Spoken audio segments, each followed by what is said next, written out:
ang mga kwento ng pag-ibig, kwento ng buhay at kwento ng pag-asa dito sa Barangay Love Stories. Love Stories.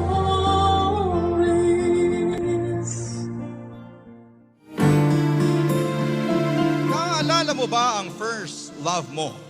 Ang unang taong nagbigay ng kakaibang dahilan sa mga ngiti mo. Pero siya rin ang unang tao na bibigo sa'yo. Ikaw, kabarangay, sino nga ba ang first love mo?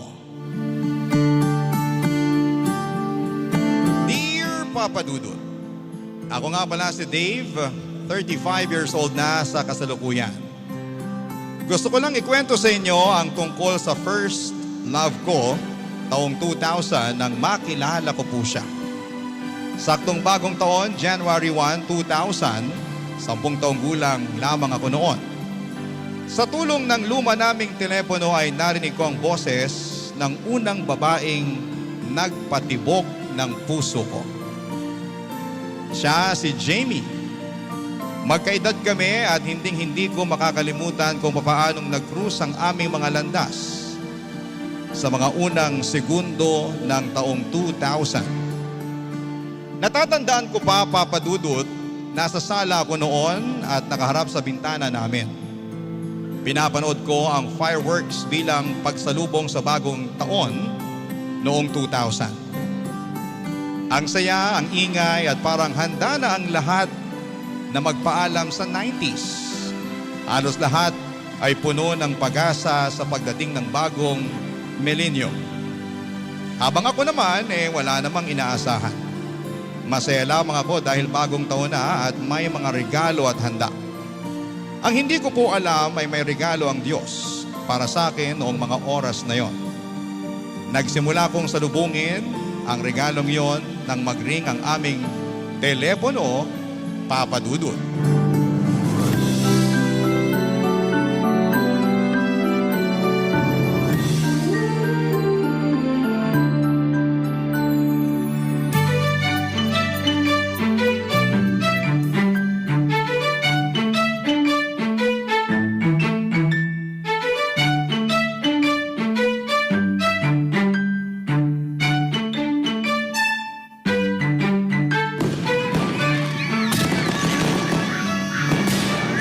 Happy New Year!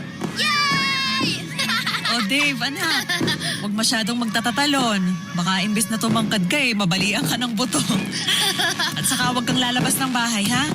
Baka maputokan ka. Opo, Nay. Dito lang po ako sa bintana manonood ng fireworks. Nay, ang gaganda po ng fireworks, no? Sana po sa birthday ko, magpa-fireworks tayo. Pag yumaman na tayo, anak, kahit hindi mo birthday, magpapa-fireworks tayo. Promise mo yan, Nay, ah? Oo naman.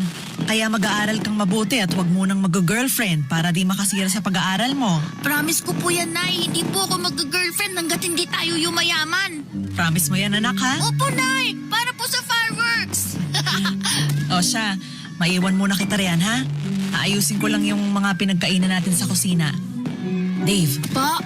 huwag kang lalabas, ha? Dito ka lang. Bantayan mo rin ang telepono. Baka may tumawag. Opo, Nay.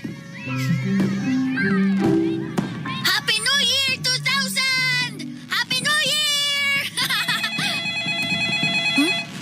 May tumatawag sa telepono? Hello? Happy New Year! Sino po ito? Hello? Magsalita po kayo. Kung hindi ka magsasalita, ibababa ko na to. Huwag kang nanloloko, ha. Bagong taon ngayon. Dapat magbago ka na.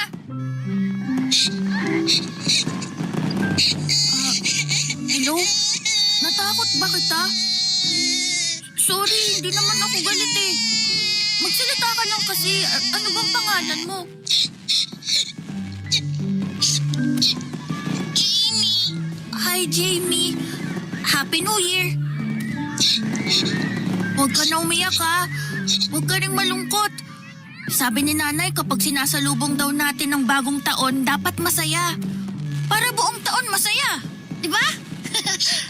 Iniwan na ako ng mama ko. Iniwan? Baka babalik din yun. Baka bumili lang ng soft drink sa tindahan. Iniwan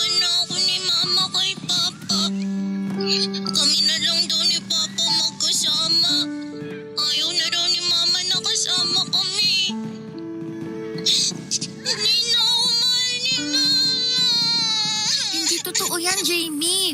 Ang nanay ko, love na love ako nun.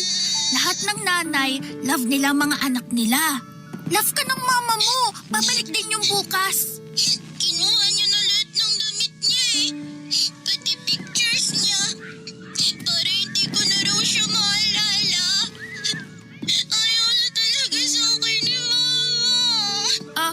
Gusto mo bang kausapin ng nanay ko? Baka kilala niya mama mo. Tutulungan ka namin hanapin siya.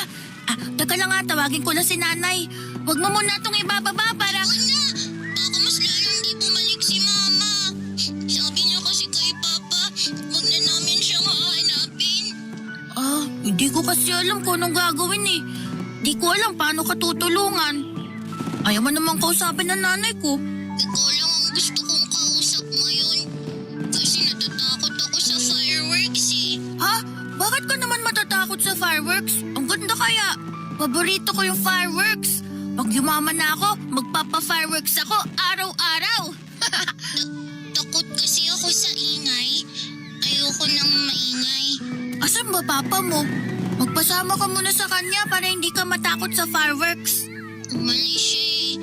Mag-isa lang ako dito sa bahay.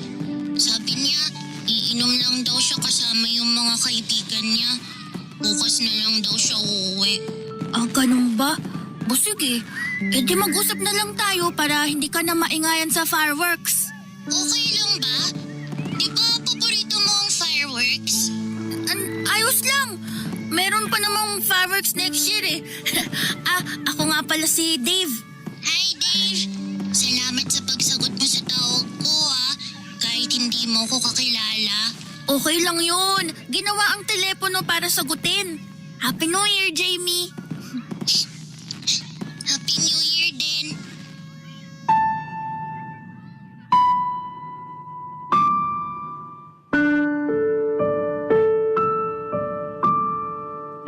Papadudot ang dami kong kinuwento kay Jamie para hindi niya mapansin ang ingay ng fireworks.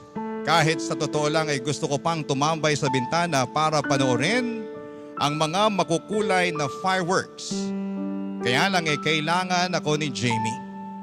Hindi ko siya pwedeng babaan ng telepono. Kawawa naman siya. Kaya hanggat hindi nauubos sa mga tunog ng paputok sa paligid ni Jamie ay hindi ko binaba ang telepono. At buti na lang at ginawa ko yon, Papadudot, kasi yun na ang simula ng friendship naming dalawa. Marami na kaming alam tungkol sa isa't isa, mula sa mga paboritong pagkain hanggang sa paborito naming palabas sa TV. Mula nung nakausap ko si Jamie, ang saya ko na palagi. Pagkatapos ng eskwela, umuuwi ako kaagad. Hinihintay ko ang tawag niya. Siya palagi ang tumatawag kasi hindi niya alam ang telephone number nila. Nung unang beses kaming nagkausap ay sinabi niya na nagdaya lamang siya ng kung ano-anong numero at nasaktuhang telephone number namin ang natawagan niya. Siguro nga Papadudot gumawa ng paraan si Lord para matawagan ni Jamie ang telepono ko. Kasi siguro, alam ni Lord na kailangan ni Jamie ng makakasama at magtatanggal ng lungkot niya. At ako yon. Alam kong ako yon.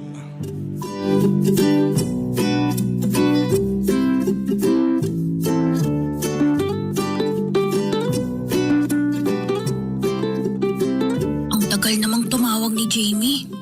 Nagmadali pa man din ako umuwi. Sana pala nakipaglaro muna ako ng text at Holland sa mga kaklase ko.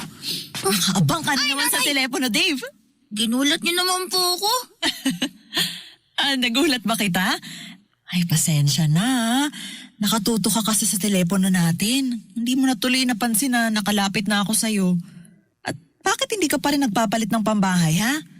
Hubarin mo na yung uniform mo para malabhan ko na mamaya. Mamaya na lang po, Nay. May hinihintay lang po ko. Inaabangan mo na naman ba? Yung tawag ni Jamie? Nay! Hindi Hindi raw, namumula na yung tenga mo. Kilala kita. Kapag namumula yung tenga mo, alam kong nagsisinungaling ka. Kasi hindi pa po tumatawag si Jamie. Sabi naman niya tatawag agad siya pag uwi niya galing school. Dapat kanina pa kami magkausap sa telepono. May gusto pa naman akong ikwento sa kanya. Baka naman na-late lang ng uwi galing school. O kaya gumawa muna ng assignment bago ka tawagan. Tatawag din yun. Halika muna sa kusina. Samahan mo akong gumawa ng merienda habang naghihintay sa tawag ni Jamie. Ayoko na, dito muna ako. Baka hindi natin marinig sa kusina pag nagring yung telepono. Bakit kasi hindi mo na lang kinuha yung number ni Jamie para ikaw na lang ang tumawag sa kanya? Hindi po kasi niya alam yung telephone number nila eh. Oo nga pala. Sigurado ka bang ayaw mong samahan ako sa kusina para sa merienda mo? May tinapay na putok doon at ipagtitimpla pa kita ng orange juice. Di na lang po ko kakain. Wala po akong gana. Ay naku. Nakwento ko na ba sa'yo kung paano kami nagkakilala ng tatay mo? Hindi pa po. Paano po ba? Tinatawagan ko noon ng ex-boyfriend ko para makipagbalikan. Kaso namali ako ng dial ng number. Ang natawagan ko, telephone number ng tatay mo. Ayun. Unang hello pa lang niya, alam kong siya na. Mula nun, hindi ko na naisip makipagbalikan sa ex ko. Kasi lahat ng atensyon ko, nakuha na ng tatay mo. Kaya malaking parte talaga ng buhay namin ng tatay mo ang telepono. Kaya kahit sabihin na uso naman ng mga cellphone ngayong 2000 sa telepono pa rin ako. Tingnan mo nga dahil din sa telepono, nakilala mo ang crush mong si Jamie. Binata na ang anak ko. No, hindi ko po crush si Jamie. Friend ko lang po siya. Sus, maniniwala na sana ako kung hindi lang biglang namula yung tenga mo sige na po ha. Iiwan ko na po kayo para mabantayan niyo ang tawag ni Jamie, mahal na Prinsipe Dave.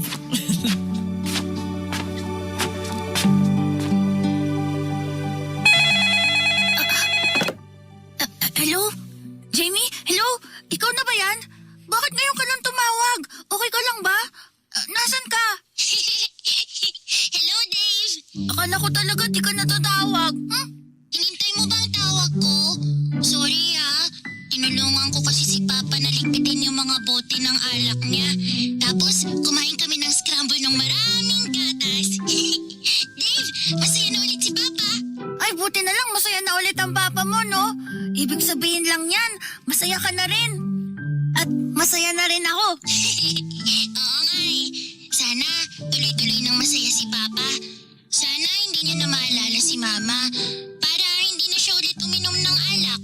Para kakain na lang kami palagi ng scramble. Ikaw ba? Ayaw mo na bang maalala ang mama mo? Kasi pag naaalala ko siya, masakit. Kasi iniwan niya kami ni Papa Pag naaalala ko siya, gusto kong magalit pero mas nalulungkot ako kaysa galit. Hindi ko alam ang nararamdaman ko. Dave, mabait bang nanay mo sa'yo? Ay, oo naman. Siya ang best nanay sa mundo. Lagi niya akong inaalagaan. Lagi ginagawa ng merienda. Lagi niya ako niyayakap. Tapos lagi siya nakikinig sa mga sinasabi ko. Si Mama, binilhan niya ako ng scramble bago siya umalis. Pinadamihan niya pa yung gatas doon sa nagbibenta kasi alam ni Mama na paborito ko yung scramble na maraming gatas sa ibabaw. Tapos, inatid niya na ako sa bahay. Kinuha niya na yung mga damit niya. Tapos umalis na siya. Wala na kaming nagawa ni Papa. Hayaan mo, pag nagkita tayo, ililibre kita ng scramble na maraming gatas. Talaga? Pero baka pagkatapos naman, iwan mo rin ako na parang si Mama. Bakit naman kita iiwan? Kasi lahat naman, iniiwan ako Iiwan mo rin ba ako, Dave? Hindi ko alam kung ano ang isasagot kay Jamie ng mga oras na yon. Wala naman akong balak iwanan siya kung sakali. Pero dahil nga sa trauma na naranasan niya sa pag-abandona sa kanya ng mama niya, parang hirap na siyang maniwala na hindi lahat ay iiwanan siya. Kaya naman sinabi ko na lamang sa kanya na hanggat may nagbebenta ng scramble sa kanto ay hindi ako mawawala. Doon na siya tumawa, Papa Dudut. Pagkatapos nga ng tawag namin yon ay bigla akong lumapit sa altar para magdasal. Palagi naman akong nagdarasal.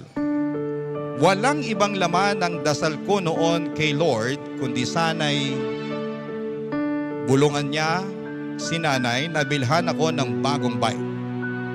Ilang buwan ko na yung pinagdarasal.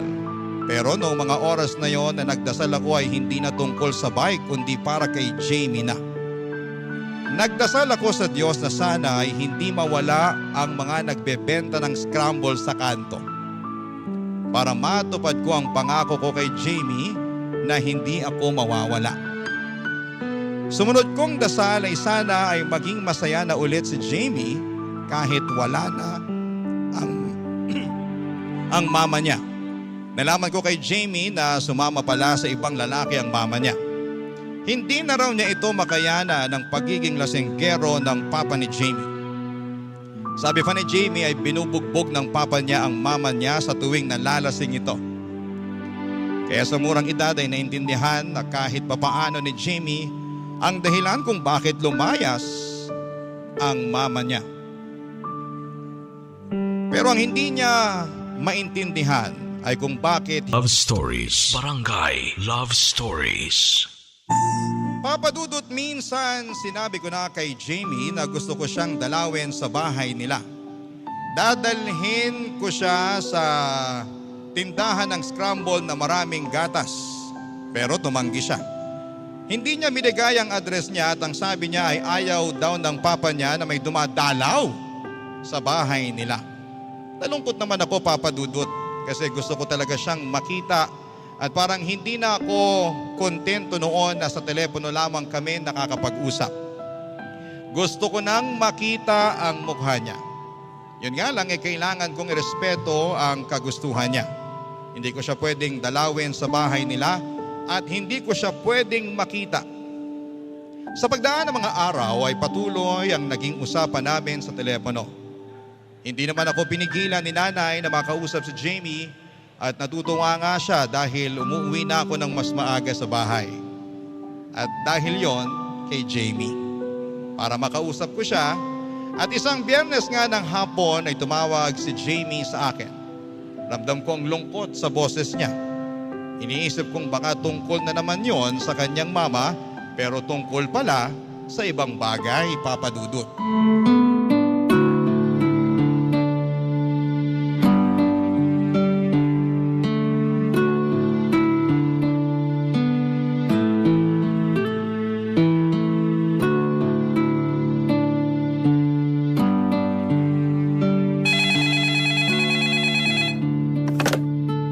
Hello, Jamie?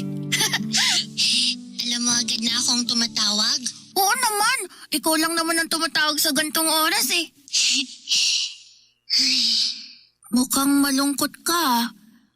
May problema ba? Hindi kasi ako pinayagan ni Papa na sumama sa field trip sa Baguio. Ako lang yung hindi pupunta sa klase namin. Bigla kasing binawi ni Papa yung binayaran ni Mama para sa field trip na yun eh. Kailangan daw kasi ni Papa ng pambili ng ireregalo niyang alak sa kaibigan niya. Grabe naman ang papa mo. Mas inuuna pa yung alak kaysa sa'yo. Birthday daw kasi ng kaibigan niya. Minsan lang daw yung kaya kailangan nilang i-celebrate. Minsan lang din naman ang field trip eh, di ba? Wala na akong magagawa. Tinanggal na ako sa listahan ng teacher ko eh. Ay, sayang naman. Ang ganda pa naman sa Baguio. Nakapunta ka na ba sa Baguio? Oo, taga Baguio yung tatay ko eh. May bahay dun yung lolo at lola ko. Tuwing bakasyon sa eskwela, hinahatid ako ron ni nanay. Wow! Ang swerte mo naman pala. Totoo bang para ka raw nasa Amerika dahil sa lamig? Oo, lalo na kapag madaling araw ng February, para ka nasa loob ng freezer. Yung mga halaman nga ng lolo at lola ko, madalas nagyayelo. Ang galing! Dave, baka naman pwede mo kong kwentuhan tungkol sa Baguio para kunwari nakapunta na rin ako ron. Uy, pwede. Alam mo ba, tuwing linggo nasa Camp John Hay kami lagi ng lolo at lola ko. Maamoy mo rin yung pine tree kapag katatapos lang ng ulan. Sobrang bango. Tapos, lagi makakapal yung jacket yung suot ko. Sa gabi naman, kailangan kong magmedyas kung ayaw kong sipunin kinabukasan. Sa umaga naman, nagtitimpla ng baterol at naghahain si lola ng lengua de gato para sa almusal namin. Ang saya naman! Nakakaingit!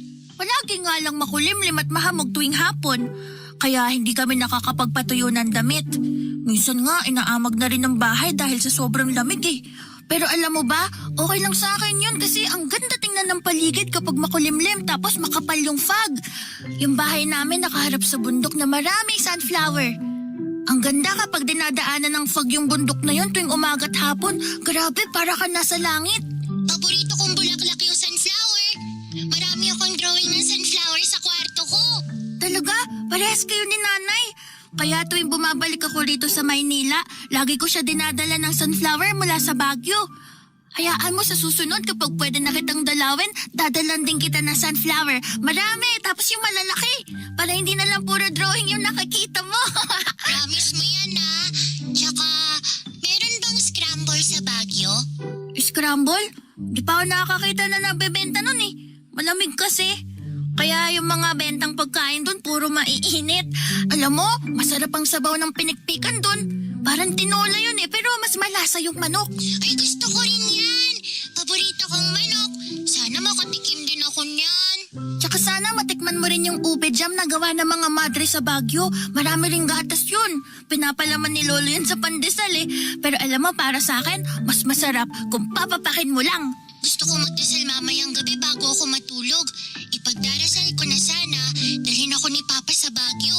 Kahit isang araw lang, kahit makatikim lang ako ng sabaw ng pinikpikan, makatikim kahit isang kutsara ng ube jam.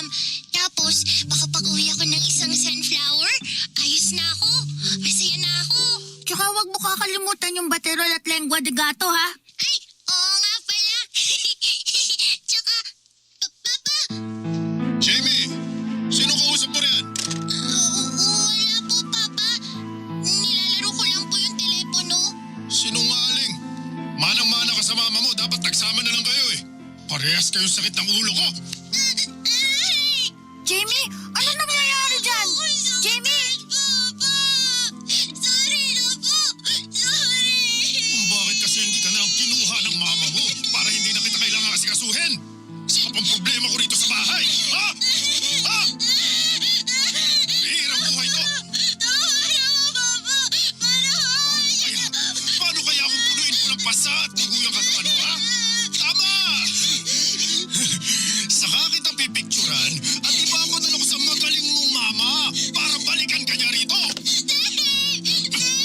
Jamie! Hello? Hello? Sino to? Hello po. Huwag na huwag ka nang tatawag ulit dito, ha? Subukan mo lang. Makakatikim ka rin sa akin. Naintindihan mo?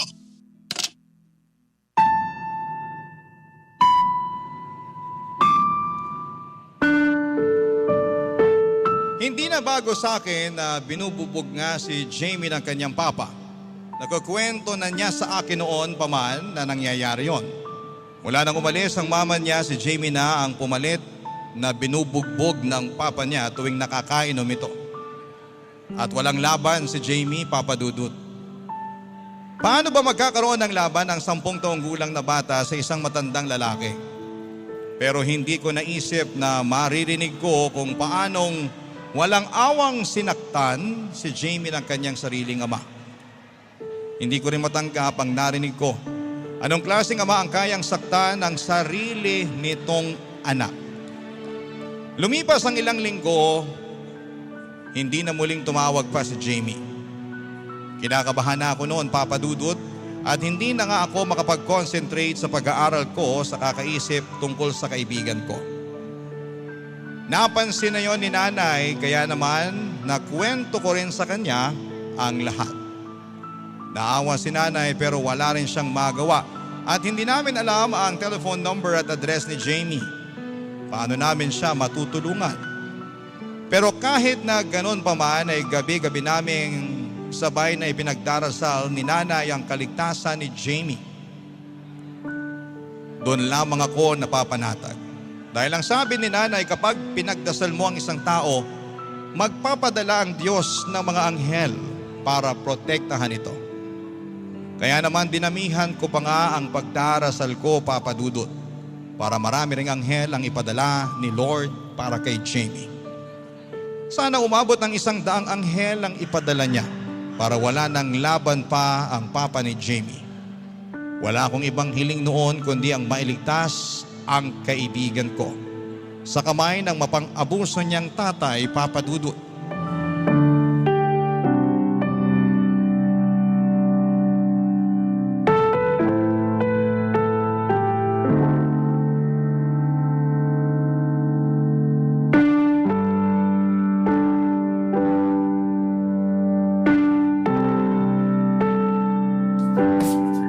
Lord, sana po tumawag na si Jamie. Lord, patawagin niyo na po siya. Anak? Okay ka lang? Opo. Hindi mapakali ang paa mo, kakaikot dyan sa telepono. Iwan mo muna yan. Maririnig mo rin naman ang tawag ni Jamie kahit hindi ka nakadikit dyan. Ayoko po umalis dito. Uwi lang po ako rito. Anak? Nay, kailangan ko pong hintayin ang tawag ni Jamie. Anak, ilang linggo na rin kasing hindi tumatawag si Jamie. Ayokong malungkot ka sa sasabihin ko, pero baka ayaw na niyang makausap ka. Hindi po. Gustong-gusto kaya ni Jamie na tumatawag sa akin. Kasi ako lang kaibigan niya eh. Ako lang nakakaintindi sa kanya. Kaya imposible hindi siya tatawag ulit. Hindi niya ako matitiis. O sige. Baka nga tama ka. Ganito na lang.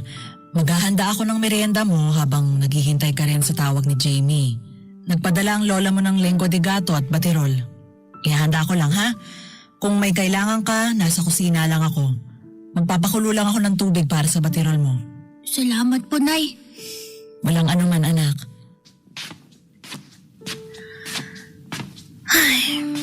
Lord, last na po. Please. Patawagan niyo na po si Jamie. Kahit wag niyo na po ako bigyan ng bike, basta tumawag lang ang kaibigan ko, please. Hello, Jamie? Alam mo na agad natatawag ako Nakabantay ka ba sa telepono niyo? Hindi mapadaan lang ako sa sala. Sakto, nag-ring, tapos ikaw pala. Buti naman at nasagot mo agad ang tawag ko. Pasensya ka na pala kung hindi na ako ulit nakatawag. Naputol tuloy yung usapan natin sa Baguio. Jamie, ayos ka na ba? Sinasaktan ka pa rin ba ng papa mo? Ituloy mo na yung kwento mo tungkol sa Baguio. Saan ba naputol yung usapan natin? Jamie, tinatanong kita, okay ka lang ba? Ayun, lengua de gato at baterol. Buti naaalala ko pa. Dapat ko matikman yun kapag nakapunta ako sa Baguio, Oo, lengua de gato at baterol. Alam mo, nasa kusina si nanay ngayon. Nagpadala kasi si Lola ng lengua de gato at baterol. Ginagawa niya nga ako ng merienda ngayon eh. Ay, nakakaingit ka naman. Damihan mo ang kain Para kunwari, pati ako nakikikain na rin. Damihan mo lalo yung higop sa baterol. Oo naman, para sa'yo. Kung yan yung magpapasaya sa'yo eh. Dave, Bakit? Ano yon? pag malaki na tayo, pwede mo bang i-promise sa akin na pupunta tayo ng Baguio? Oo naman, mag-iipon ako ngayon pa lang. Hindi ko gagastusin yung baon ko sa school para may maipon akong pamasahe natin papunta sa Baguio. Ako rin, mag-iipon ako para makabili ako ng strawberries, tapos ubi jam. Tapos gusto ko nung bonnet na merong nakasulat na I love Baguio. Nakita ko kasi sa mga kaklase ko na galing field trip. Lahat sila may bonnet. Nakakaingit. Bibilang kita ng bonnet pati t-shirt mula sa Baguio. Mga kaklase mo naman na maiinggit sa'yo kapag nakita nila yun sa susunod. Dalhin mo rin ako sa bundok na maraming sunflower, Gusto kong makita yung fog. Gusto kong maranasan yung lamig. Gusto kong makatakas dito sa bahay. Jamie, Basta, kapag kaya ko na, kapag niligtas na ako ni Lord dito sa bahay, pupunta tayo ng Baguio, Ipapasyal mo ko ron. Mag-promise ka. oo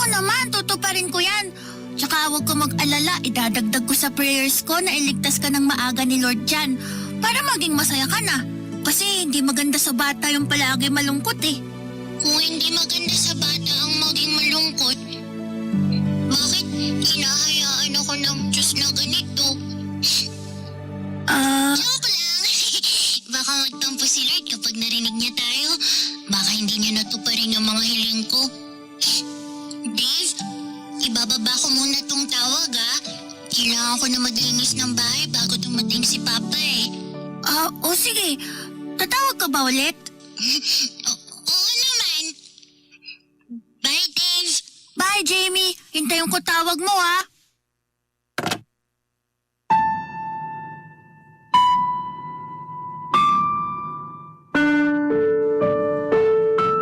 Nagsinungaling si Jamie, Papa Dudut. Hindi na siya ulit tumawag pa. Yun na pala ang huling tawag niya sa akin. Hinintay ko pa rin ang tawag niya ng halos 2 taon bago ko na-realize na baka hindi na ulit mag-ring ang telepono namin tuwing hapon. Hindi na ulit tatawag si Jamie. Wala na rin naman akong magawa para hanapin siya hanggang sa huli ay sinekreto ni Jamie ang address niya at pati na rin siguro ang kanilang telephone number. Napansin ni nanay ang kalungkutan sa mukha ko at alam niyang nawala na ang kaibigan ko. Pero hindi ibig sabihin noon, Papa Dudut, ay hindi ko natutuparin ang pangako ko kay Jamie na mag-iipon ako para kapag malaki na kami pareho, kapag niligtas na siya ng Diyos sa kamay ng Papa niya ay makakapunta na kami ng Baguio na magkasama. Nabusog ang alkansya ko, 2 pa nga yun. Sabi ni nanay ay sapat na yon para pamasahe papuntahan ng Baguio at makabibili pa raw ako ng mga pasalubong. Pero malungkot akong tinignan ang alkansya ko. Kahit sapat na ang laman noon ay wala naman ang makakasama ko papunta ng Baguio. At sa unang beses ay napaiyak ako. Niyakap ako ni nanay at sinabing masakit daw talaga ang pagtatapos ng first love natin. Kasi yon ang una. Kaya baguhan at hindi pa natin alam kung paano sasaluhin ang sakit na ating mararamdaman. Para kang malulunod sa kirot. At hindi ko na kinontra si nanay sa mga sinabi niya. Kasi totoo naman. Nasaktan ako sa pagkawala ni Jamie. Sa pagkawala ng aking first love. Barangay Love Stories. Barangay Love Stories. Mabilis na lumipas ang panahon, Papa Dudut. Naging kabilang na ako sa mga 30. Marami nang nangyari at nagbago sa akin at isa na nga akong IT specialist sa isang malaking kumpanya. Marami na akong nakilala. Kaya mabilis ko lang na isantabi ang panandalian na alaala ni Jamie. Naalala ko nung tinanggap kong hindi na ulit tatawag si Jamie sa akin, sinubukan ko na siyang kalimutan. Hindi na ako nagmamadaling umuwi galing ng school para lamang abangan ang tawag niya. Tumambay muna ako sa bahay ng mga kaklase ko para makaiwas sa aming telepono. Pinapagod ko ang sarili ko sa paglalaro ng luksong baka, X, Holland, Pogs at brick game. Nakatulong naman yon para mawala na sa isipan ko si Jamie. Hanggang sa nagbinata na nga ako at hindi na sumaglit sa isipan ko si Jamie. Hanggang isang araw, para kang niloloko ng tadhana. Yung isang taong binaon mo na sa limot ay biglang hinukay at binalik sa aking harapan. Isang normal na Biyernes lamang yon, Papa Dudut, sa aking alaala. Nakikipagkwentuhan ako sa kaibigan at katrabaho kong si Buboy. Sa usapang yon ay hindi sinasadya ay biglang manunumbalik ako sa aking nakaraan.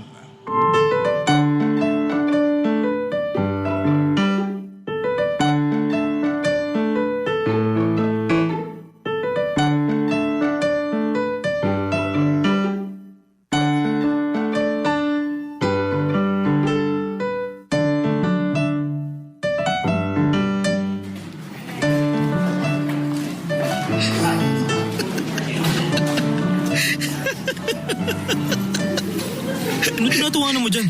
Eto, may pinapanood lang akong short video dito sa social media. Tungkol na naman ba yan sa kabastusan? Ikaw talaga, Buboy. Hindi ka na nagbago. Grabe ka naman. Ganyan na ba talaga tingin mo sa akin? Puro pang bastos na content? Wholesome tong pinapanood ko ngayon oh. Tungkol saan ba? Yung memories ng mga batang 90s. Oh, uy, ayos yan ah. Sabi sa'yo eh. Alam mo Dave, nakakatuwa lang balikan tong mga alaala noong 90s no? Nakakamiss maglaro ng text. Yung tipong dadayo pa ako sa kabilang kanto para makipaglaban. Tapos kapag late kang uuwi sa kakalaro mo ng text, sasabihin sa'yo ng nanay mo, ipapakain ko sa'yo yung text mo! Sa iba yung mga paputok nun eh, no? Tuwing Pasko naalala mo pa yung Watusi? Oo. Yung kinikiskis sa pader. O kaya sa sahig. Tapos, tuloy-tuloy na yung pagputok. Oo. Minsan pa, ibabato mo sa kalaro mo yung Watusi eh, di ba? Alam mo, nakakamiss din yung mga anime sa hapon, no? Inaabangan natin palagi yun. Kaso minsan, alam mo na, kontrabida ang tatay mo. Gusto ba naman ilipat sa basketball? Kakainis. Meron pa yung isang show sa TV na pinapanood ng mga nanay natin tuwing Sabado ng umaga. Oo. Lagi kong inaabutan yung pagkagising ko eh. Ang iconic lang. Yung song hits noon, naalala mo pa? Paano ko namang di makakalimutan yun? Doon ako natutong maggitara. Saka makakahanap ka rin ng textmate doon. Oo pala. Nakasulat yung cellphone number ng mga naghahanap ng textmate sa last page ng song hits. Alam mo nakakatawa dyan? Doon ko nakilala yung first girlfriend ko noong 12 years old ako. Aga mo naman nagka-girlfriend. 12 years old ka lang talaga nun? Nagpanggap pa nga akong 15 years old eh. Madali lang naman magpanggap noon kasi sa text lang kami nagkakausap. Nagsinungaling pa nga ako dati eh. Alam mo ba sabi ko, anak ako ng mayaman at sa private school ako nag-aaral. Pati itsura ko pineke ko rin. Di pa naman uso yung social media noon. Kaya hindi nalaman ng first girlfriend ko na iyon ang totoo. Di man lang kayo nagkita kahit minsan. Di. Di na-booking ako niyan sa pagsisinungaling ko. Nung namimilit na siyang makipagkita sa akin, di ko na siya na-replyan. Kaya ang ginawa ko, pinutol ko na lang yung SIM. At bumili ako ng bago para tigilan niya na ako. Ay nako, kumusta na kaya siya? Oo nga. Kumusta na kaya siya? Teka, parang hindi na yung first girlfriend ko yung pinag-uusapan natin dito ah. Parang may iba kang naalala? Uy, sino yan? May nakaka-textmate ka rin ba noon? Nagpanggap ka rin bang mayaman? Di ah. Pero sa telepono ko nakilala yung first love ko. Ano? Naging girlfriend mo ba? Di naman lahat ng first love natin nagiging karelasyon natin, di ba? Na-friendzone ka ba? Pwede. Di ko alam.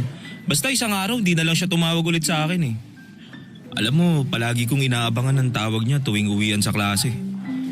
Mas gusto ko ngang umuwi agad kaysa makipaglaro sa mga kaklase ko nun eh. Kasi gusto ko siya makausap. Masaya niya kausap kahit na malungkot ang buhay niya. Kumusta na kaya siya? Alam mo, ngayon lang kita narinig na nagkwento sa babae. Ibang impact ng babae na yan sa'yo. Bakit di mo siya hanapin ngayon? I-check mo yung social media niya. O kaya yung ibang mga accounts niya. Alam mo Dave, pare, sa teknolohiya natin ngayon, hindi imposibleng mahanap mo ang first love mo.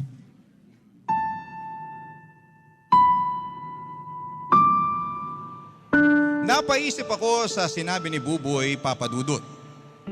Oo nga naman, ang dami ng paraan para mahanap mo ang isang taong matagal nang nawala sa'yo. Mamimili ka lamang kung anong social media ang gagamitin mo at nabigyan ako ng pag-asa. Siguro i-sign yon upang mabigyan ng paraan para hanapin ko na si Jamie. Baka ito na ang kadugtong ng unfinished business naming dalawa. Naiwan ako sa ere noon at ngayon na naaalala ko ang past namin ni Jamie. Bigla ko na-realize na mananabik ka pala talaga sa isang taong hindi ka binigyan ng closure sa pang-iiwan niya sa iyo sa ere. Kaya naman wala na akong sinayang na oras, Papadudut. Hinanap ko po si Jamie sa Facebook at tiwala lang at pananalig ang meron ako.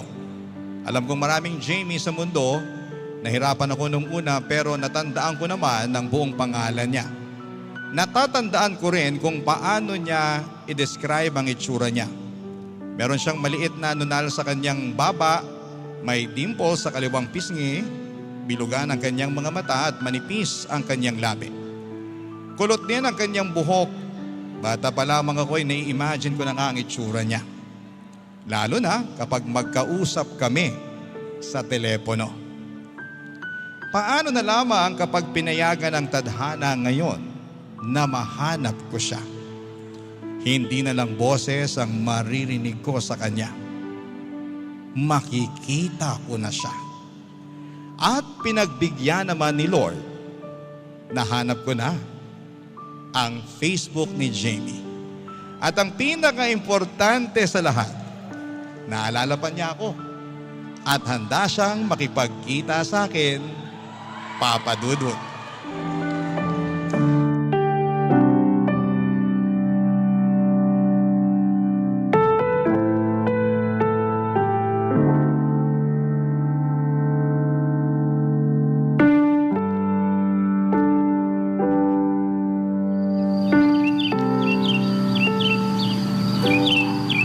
Bakit naman naisipan mong dito sa park makipagkita sa akin?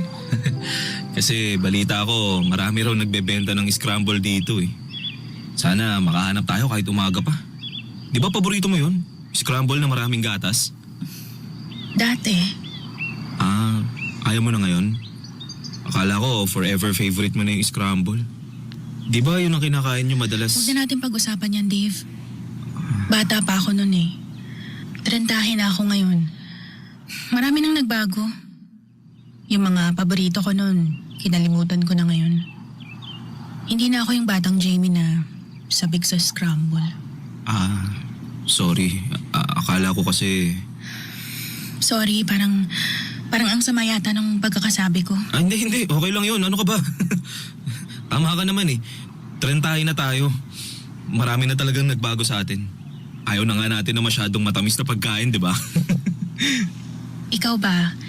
Ano nang nagbago sa'yo? Marami. Okay. Hindi ko rin naman malalaman kung anong nagbago sa'yo eh. Saglit lang naman tayo nagkakilala nun. Tapos, sa telepono lang tayo nakakapag-usap. Buti ngayon may social media na, no? Pwede na tayong mag-usap at magkita palagi. Hindi ako sigurado dyan eh. Sorry. Siyempre, busy ka na rin pala, no? Adulting. Dave? Bakit? Bakit hinanap mo pa ako? Masama ba? Wala lang. Ilang dekada na rin kasi nung huli tayo nagkausap. Tsaka diba, dapat wala lang yun. Mga bata pa tayo nun eh. Akala ko nga nakalimutan mo na ako. Ikaw ba? Nakalimutan mo ako? Umuwi ka pa rin ba ng Baguio? Hindi na eh. Binenta na kasi yung bahay ng lolo at lola ko ron nung namatay sila. Ganun ba? Sorry Hindi, okay lang yun. Matagal na rin naman nung namatay sina lolo at lola. Parang 1 taon pagkatapos mo akong i-ghost. Masama ba loob mo na hindi na ako tumawag ulit sa'yo? Hindi naman. Nagulat lang siguro. Pero hayaan mo na yun. Bata pa kasi tayo nun eh. Pero sorry pa rin Bakit nga ba hindi ka na tumawag ulit? Kasi... Ay, saglit lang Dave Tumatawag yung boyfriend ko. Sagutin ko lang. Sige lang. Sorry, saglit lang to.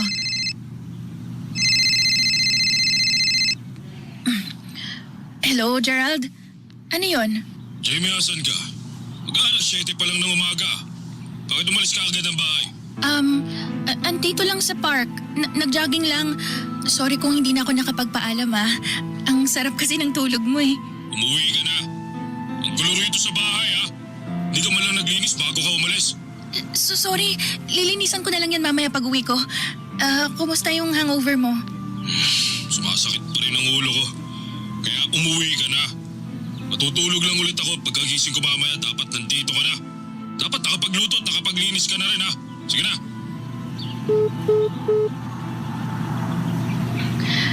Dave, Okay ka na? tara sa Baguio. Ha? Sige. Kailan? Ngayon na. Teka, sigurado ka? Oo, sigurado ako. Nagulat ako sa biglang pag-aya ni Jamie na pumunta ng Baguio. Akala ko nung una, nagbibiro lamang siya. Pero nung tinitigan ko ang mga mata niya, ay nakita ko doon ang kagustuhan niya na makalayo na.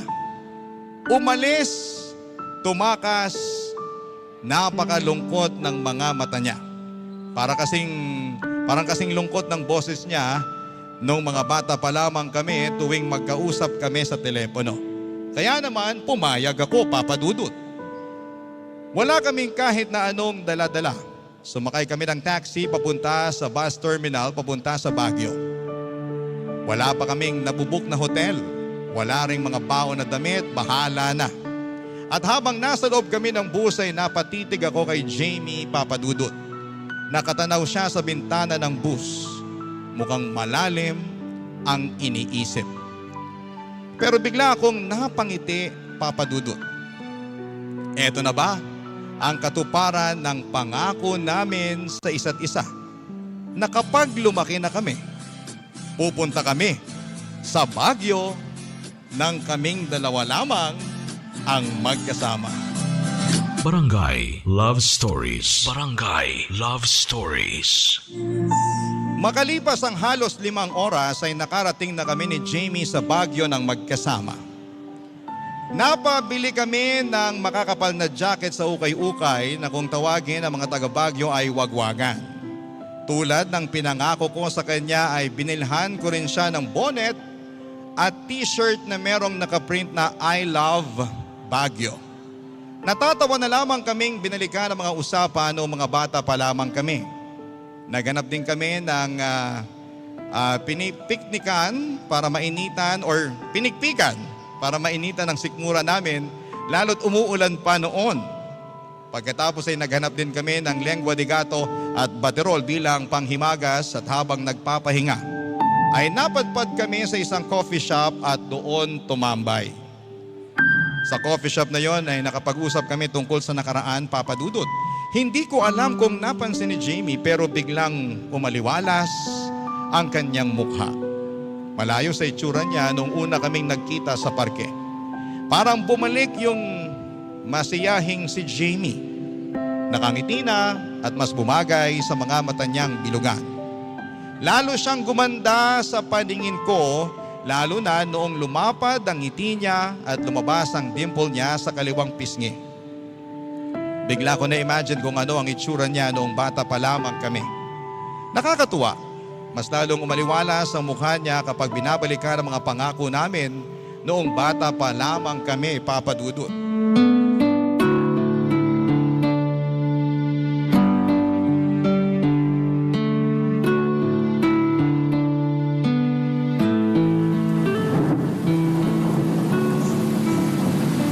Sayang at hindi tayo makakapaglakad-lakad. Bigla kasing bumuhos yung ulan eh. Ayos lang. Perfect nga yung weather eh.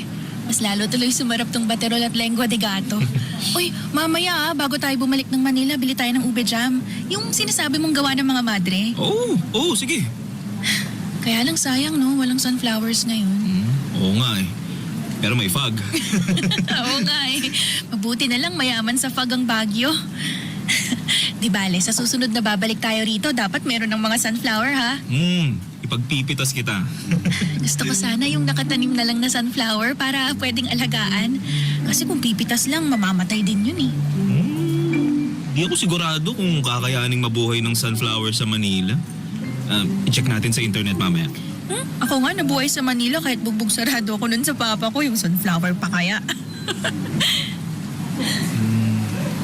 Hindi pa rin pala tumitigil ang papa mo sa pambubugbog sa'yo? Siguro 13 years old ako nung tumigil siya. O mas magandang sabihin na nung pinatigil siya. Pinatigil? Tinulungan na kasi ako ng matandang kapitbahay namin eh. Alam niya na binubugbog ako ni Papa nun. Pero Jamie, pwede ba akong magtanong? Sige lang.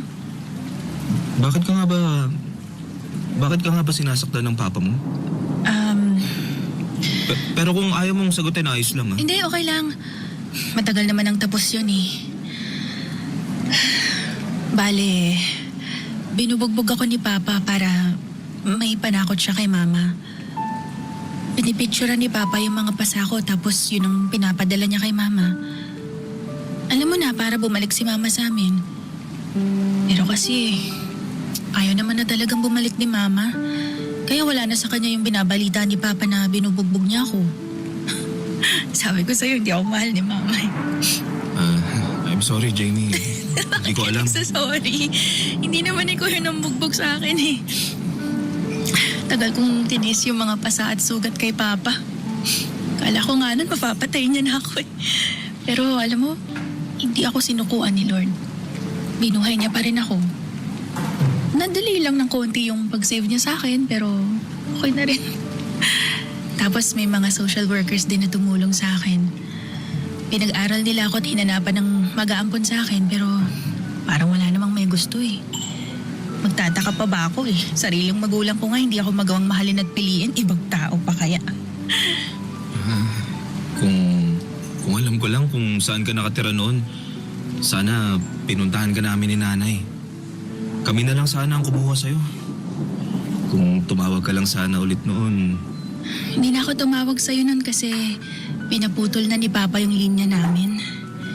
Hindi na rin niya ako pinalalabas ng bahay eh. Hindi nga rin niya ako pinag-aral. Kinulong niya na lang ako sa bahay para maglinis ng mga kalat niya lalo kapag lasing siya. Parang impyerno yung buhay ko nun, Dave. Kaya nung nabalitaan kong namatay na siya, para akong nakalaya. Hindi ako nagluksa. Nagdasal pa nga ako at nagpasalamat eh. Sa wakas, tinampot na siya ng impyerno. Doon talaga yung address ng tatay ko eh. Pero... kumusta ka ngayon? Ayun. Akala ko nakawala na ako sa tatay ko. Anong ibig mo sabihin? Parang nabuhay lang yung katauhan ng tatay ko sa boyfriend kong si Gerald eh. Teka, wag mo sabihin... Tulad ni Papa, binubugbog din ako ni Gerald. Lasinggero din. Alam mo ba, nakakatawa pa doon? Kaedad niya pa si Papa. 50 years old. Teka, bakit hinahayaan mong mangyari ulit yan sa'yo? Hindi ko nga rin alam eh. Pero alam mo, may nabasa kasi ako sa internet. Yung mga napipili raw nating karelasyon, yun yung mga sumasalamin sa unresolved issues natin sa mga magulang natin. Kaya nga may daddy issues, di ba? Kasi doon tayo komportable at nasanay. Doon tayo pamilyar. Kaya kahit alam nating toxic, hindi tayo umaalis. Kaya ba hindi ka makaalis-alis kay Gerald? Uy, tumila na yung ulan, no? Tara na, masarap maglakad-lakad nito. Hanap tayo ng fog.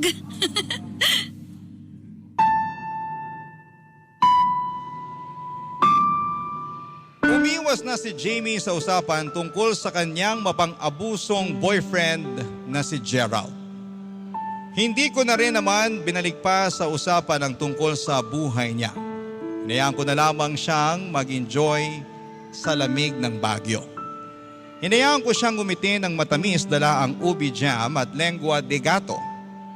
Pinainit din ang malamig niyang puso ng kapeng barako habang naglalakad kami sa Camp John Hay. Umalis na rin kami pagkatapos. Pero kita ko sa mukha ni Jamie ang lungkot dahil nabitin siya sa pagtakas niya sa Baguio.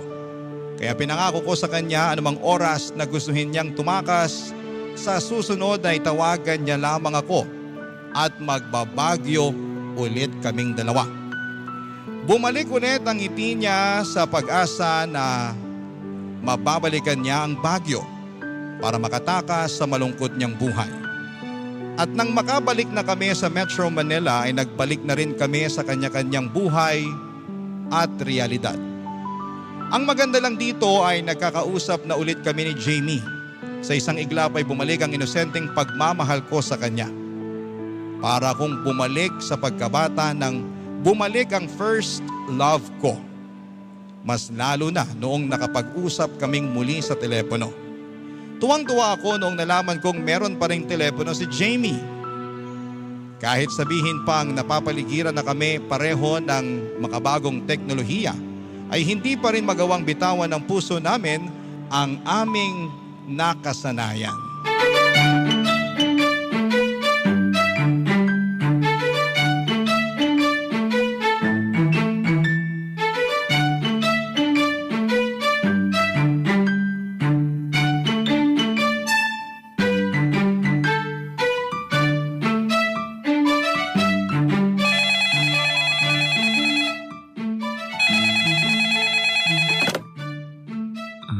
Hello? Hulaan mo kung sino to. Hi, Jamie. Ang daya, bilis mo namang manghula. Kilala ko na yung boses mo. Walang pinagbago ng mga bata pa lang tayo. Boses mo lang yung nagbago. Ang lalim na bigla ng boses mo Dati ang tinis Talo pa yung pusa. Siyempre, binata na ako. Malaki at malalim na ang boses ko, no? Mabuti na lang talaga meron pa ring telepono ngayon. Para akong bumalik sa pagkabata ko. Mabuti ka mo at libre na tong telepono dahil sa internet na pinakabit ko. Hindi ko nga nagagamit Ngayon pa lang, dahil sa'yo. Uy, parang gusto ko ng scramble. Oh, wala ko ba ayaw mo na ng scramble? Ay, ewan ko ba? Parang bigla akong natatakam sa pink na scramble na maraming gatas sa ibabaw. Tapos maswerte pa kung mayroong maliliit na marshmallow na kasama, no? Ay, nako, perfect talaga yun. Sige, sa susunod na magkikita tayo, hahanapan kita ng scramble. Promise mo yan Oo naman, akong bahala. Baka hindi mo to pa rin. Sa pagkakatanda ko, lahat ng pinangako ko sa'yo, tinupad ko ngayon. Nagbagyo tayo, kumain ng pinikpikan, lengua de gato, baterol, ubi jam. Tapos nagpahamog pa tayo. Oh, binilan din kita ng bonnet at t-shirt, di ba? Except yung sunflower. Soon. Abang ka lang kasi. Kasabay na yan ng scramble na pink. Hindi kita nakikita pero ramdam ko bigla ka nalungkot, no? Ayos ka lang? Dave, minsan ba naisip mong takasan na yung buhay mo ngayon? Paano takasan? Yung mawawala ka na lang bigla na parang bula. Kasi nakakapagod na Parang naisip ko na sana naiwan na lang ako sa nakaraan. Nung inosenteng bata pa lang ako, kausap kita sa telepono nun. Mapagpatawad pa ako nun Bigla kong na-miss yung mga drawing ko na sunflower sa kwarto ko. Alam mo yun, bigla kong na-miss yung mga panahon na kasama ko pa si Mama. Nung mahal pa niya ako. Nung hindi niya pa ako inaabandona. Tatakas tayo. Pupunta ulit tayo ng Baguio. Gusto mo this weekend? Pansamantalang takas lang naman ang Baguio Babalik pa rin naman ako sa realidad pagkatapos nun. Ano pa ba yung takas na gusto mong mangyari? Gusto ko yung... Jamie! Gerald! Kanina pa ako tumatawag sa'yo, di ka sumasagot. Naiwan ko sa kwarto yung cellphone ko Sino ba yung kausap mo sa telepono? Ha? May lalaki ka, ha? Wala! Sinungaling! Jamie! Jamie! Bitawan mo ako! Jamie, ano nangyayari dyan? Ayos ka lang ba? Nasasaktan ako! Sasaktan ka talaga sa panloloko mo sa akin? Huwag mo na akong saktan, Gerald! Sorry na! Sorry na! Sorry! Jamie! Jamie! Jamie! Dave! Dave! Tulungan mo ako! Hello? Hello? Sino to? Ikaw ba ang lalaki ni Jamie, ha? Ha? Ha? Hindi po. Huwag ka nang tatawag ulit dito, ha? Subukan mo lang. Makakatingin ka rin sa akin. Intindihan mo? Hello? Hello? Hello, Jamie? Jamie! Sa huling sinabi ni Gerald ay bigla kong naalala ang huling linya ng papa ni Jamie noong nahuli niyang magkausap kami ng anak niya. Parehas na parehas. Tama nga si Jamie, hindi man sinasadya pero napipili nating maging karelasyon ng isang taong sumasalim or mayroong unresolved issue natin sa mga magulang natin. Kaya niya pinili si Gerald dahil sinasalamin ito ang tatay ni Jamie. Masakit mang tanggapin pero doon nasanay si Jamie, Papa Dudut. Mangiyak-ngiyak ako noon na humahanap ng paraan para maisalba si Jamie. Tumawag na ako sa mga pulis para isumbong ang pambubugbog ni Gerald kay Jamie. Natagalan bago namin natuntun ang bahay ni Jamie. At noong napuntahan na namin, nakita na lang po namin si Jamie na nakahiga sa sahig at walang malay. Ngunit wala si Gerald ng mga panahong yon. Agad naming inasikaso si Jamie at dinala sa ospital.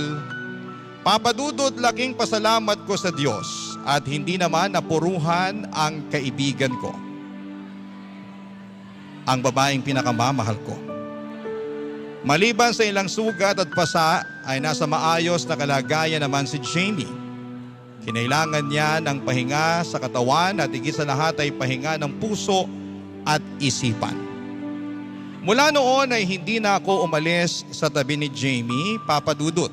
Ginawa ko ang lahat para matunton ang tinataguan ni Gerald. Humingi ako ng tulong sa mga kamag-anak, kaibigan at mga kinakaukulan. At makalipas nga ang ilang linggong paghahanap sa kanya, ng mga otoridad ay nahuli din ang walang hiyang tao na yon. At pagkatapos ng ilang hearing ay tuluyan na siyang nakulong. Napakatindi ng kaso laban sa kanya. Tulad ko ay naglakas din ng loob si Jamie na lumaban at kahit papaano ay masasabing nagtagumpay para mabunot ang isang malalim na tinik sa dibdib ko. At higit sa lahat ay nagdulot ito ng katahimikan ng kalooban ni Jamie. Papadudot ngayon ay madalas kaming magkasama ni Jamie. Wala pa kami sa formal na relasyon dahil sa palagay namin ay hindi pa ito ang tamang panahon. Pero ang mahalaga ay abot kamay ko na siya at masasabi kong siya ay nasa taong kaya siyang alagaan, protektahan at mahalin ng buong katapatan. Maraming salamat po sa pagbasa ng aking kwento, Papa Dudut. Sana po ay may napulot ang inyong mga tagapakinig at ang inyong mga listeners, especially po sa mga nasa Robinsons Novaliches. Kahit medyo masalimuot at madilim ang mga pangyayari ay natagpuan pa rin namin ang liwanag. Natagpuan namin magkasama ng una at huling pag-ibig ko na si Jamie. Ang inyong kapuso at kabarangay, Dave. Barangay Love Stories. Barangay Love Stories. Ako, gigil na gigil talaga ako sa nangyayari sa kwento natin. O ikaw, kabarangay, kumukulo rin ba dugo mo? Pwede kang mag-iwan ng comment sa ating comment section. Barangay Love Stories. Love Stories.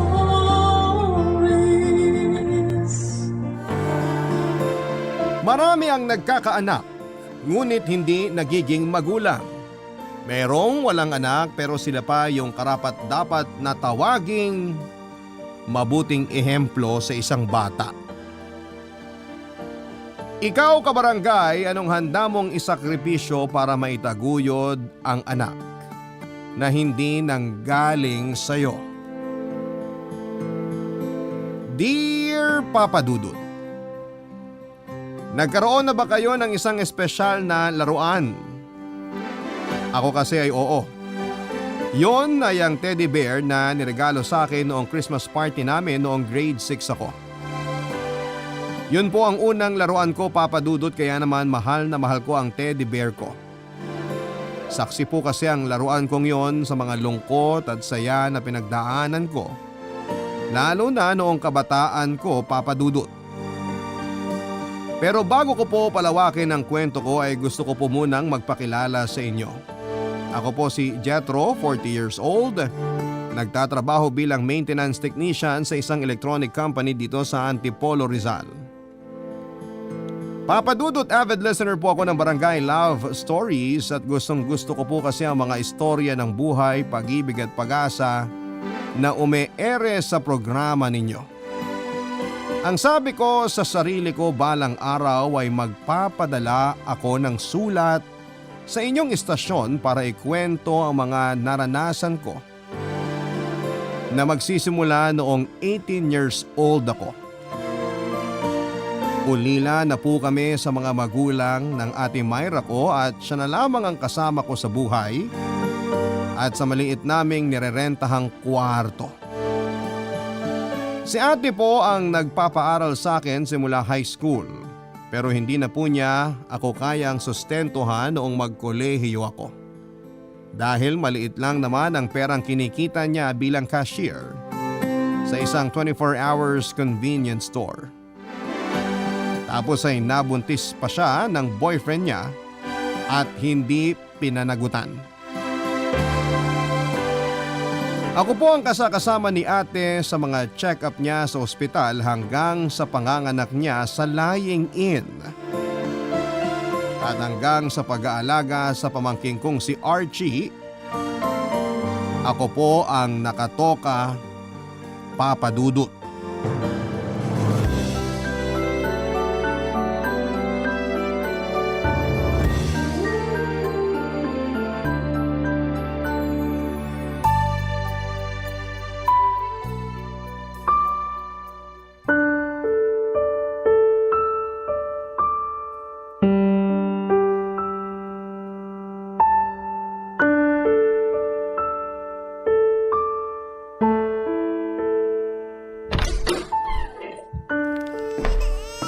Si baby ba yun?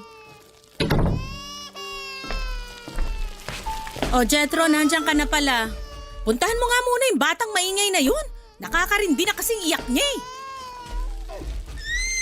Shhh! Tahan ka na, baby. Andito na si Tito. Hala, Ate Myra, puno na pala diaper ni baby kaya siguro siya umiiyak. Ano? Puno na naman? Kakapalit ko lang dyan kanina. Teka, ako na magpapalit ng diaper niya. Sakto, bumili ako sa tindahan. Sandali lang, baby. Papalitan ka na ni Tito ng diaper. Lintik talagang bata yan, oh. Napakalakas umihi. Di naman kasalanan ni baby yun, ate. Sino may kasalanan? Yung kapitbahay nating chismosa na kani-kanina lang pinuntahan ako rito sa bahay natin para pagsabihan na patahimikin ko sa kaiiyak yung batang yan? Kung bakit kasi umalis-alis ka pa eh. Ako tuloy yung naiwan dyan sa maingay na yan. Lintik na buhay to. Kinita ko lang naman yung dating kaklase ko. May iniram akong libro. Sus, dami mong katwiran. Ba't matagal bago ka bumalik? Yan tuloy, ilang minuto kung tiniis yung kangangawa ng batang yan. Kung makapagsalita ka, parang hindi mo anak si baby ah. Ayan, okay ka na. Bago na diaper mo. Huwag ka nang umiyak. Ayoko naman talaga sa batang yan. Ikaw lang ang may gusto dyan. Kung pwede lang na itapon ko na yan sa basurahan o ipalapa sa mga asong kalye, gagawin ko eh.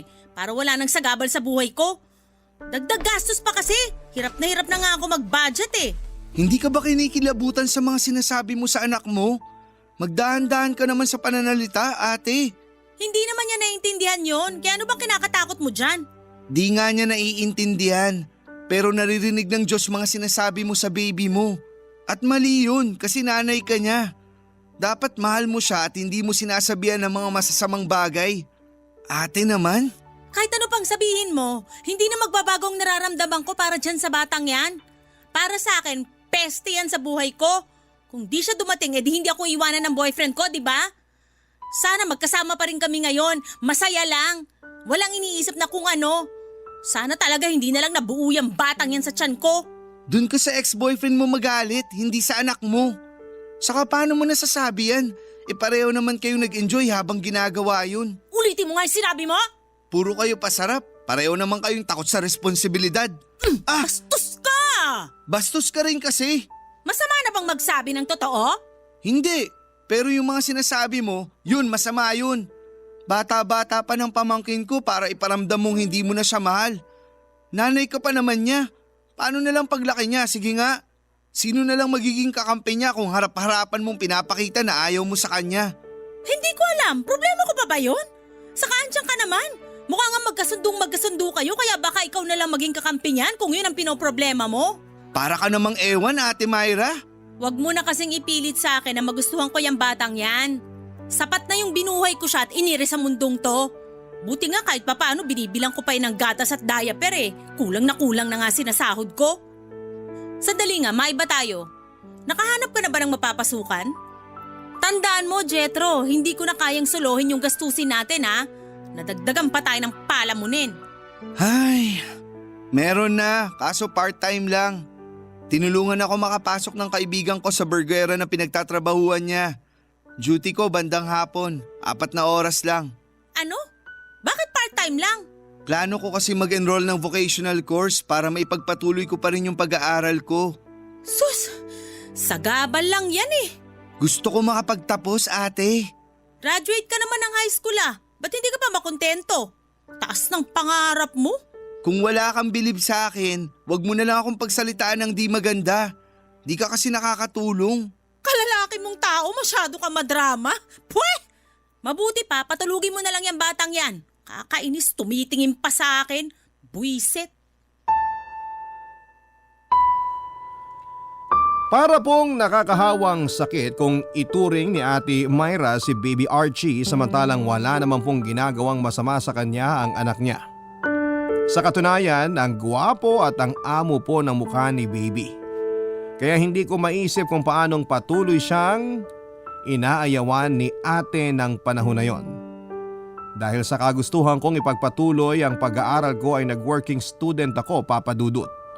Pero kumuha lamang ako ng vocational course na may kinalaman sa trabaho ko sa kasalukuyan. Kailangan ko po kasing pirmeng kumita ng pera dahil walang katulong ang ate ko sa mga gastusin sa bahay namin. Tapos ang baby pa po kaming inaalagaan na masasabi kong ako na ang tumatayong tatay. Maraming beses ko na pong sinama sa mga klase ko ang pamangking ko, lalo kapag nag-iiba ang shift ni Ate Myra sa trabaho niya at walang mapag-iiwanan sa anak niya. Mabuti na lamang dahil hindi issue sa school na pinapasukan ko ang pagsama ko sa pamangkin ko na walang ginawa kundi matulog lang naman, Papa Dudut. Unwanted baby po ang pamangkin kong si Archie. Laging sinasabi ni Ate Myra na wala sa plano ang pagkakabuo sa anak nila.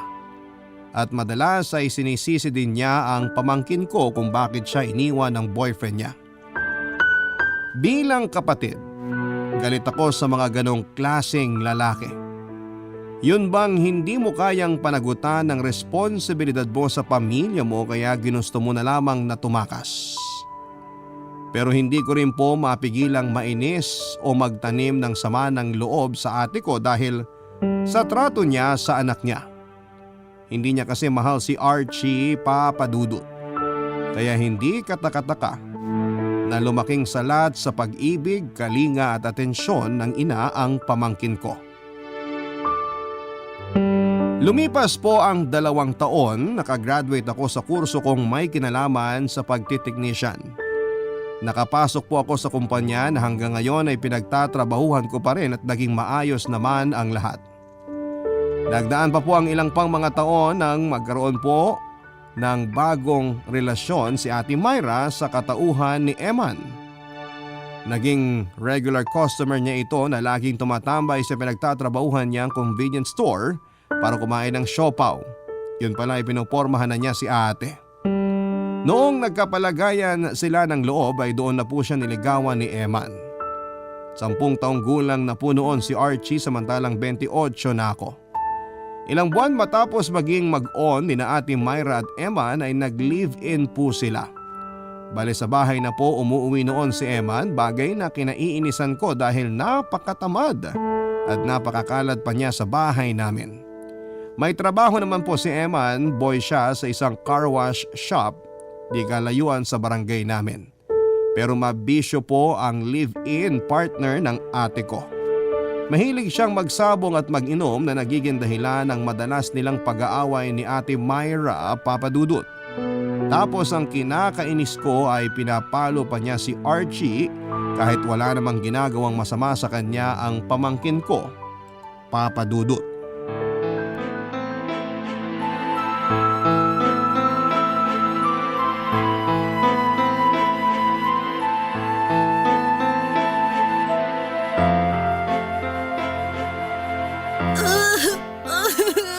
Linti ka talaga! Napakasutil mo! Tama na po, Papa! Sinong papa? Hindi mo ako papa! Loko tong batang to! Tama na po, nasasaktan na po ako!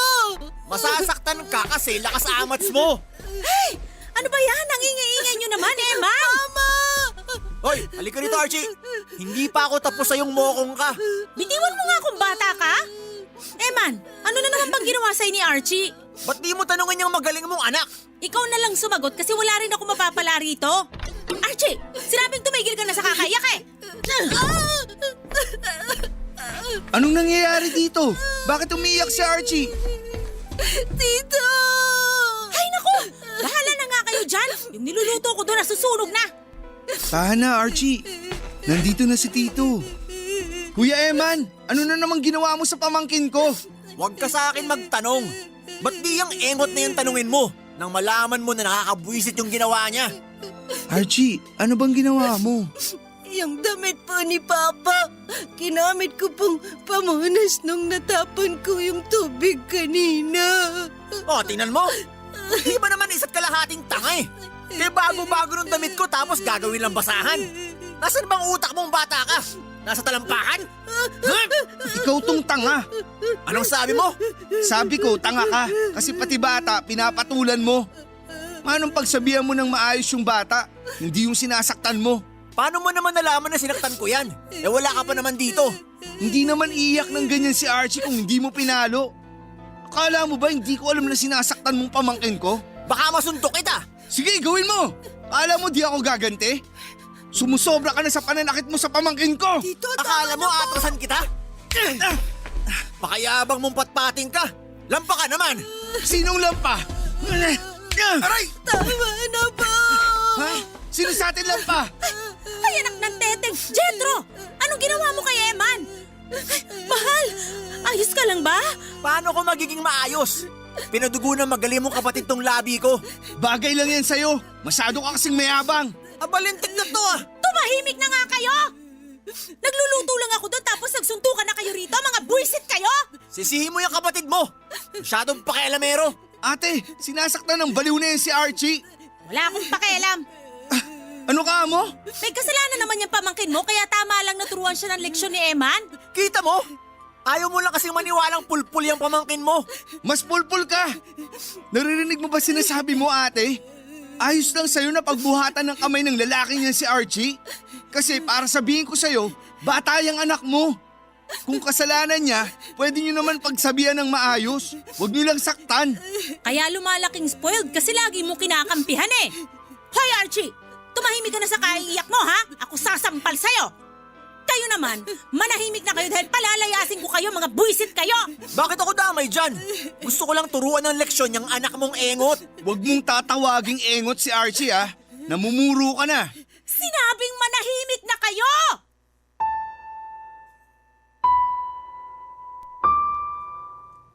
Para sa akin ay walang karapatan ng kahit na sino na pagbuhatan ng kamay ang pamangking ko.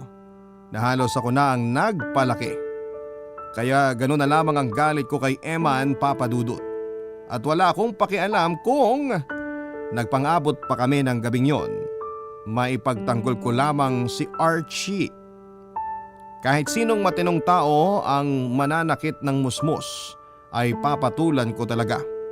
Walang kalaban-laban ang pamangking ko sa kanya tapos ay ginaganon lamang niya.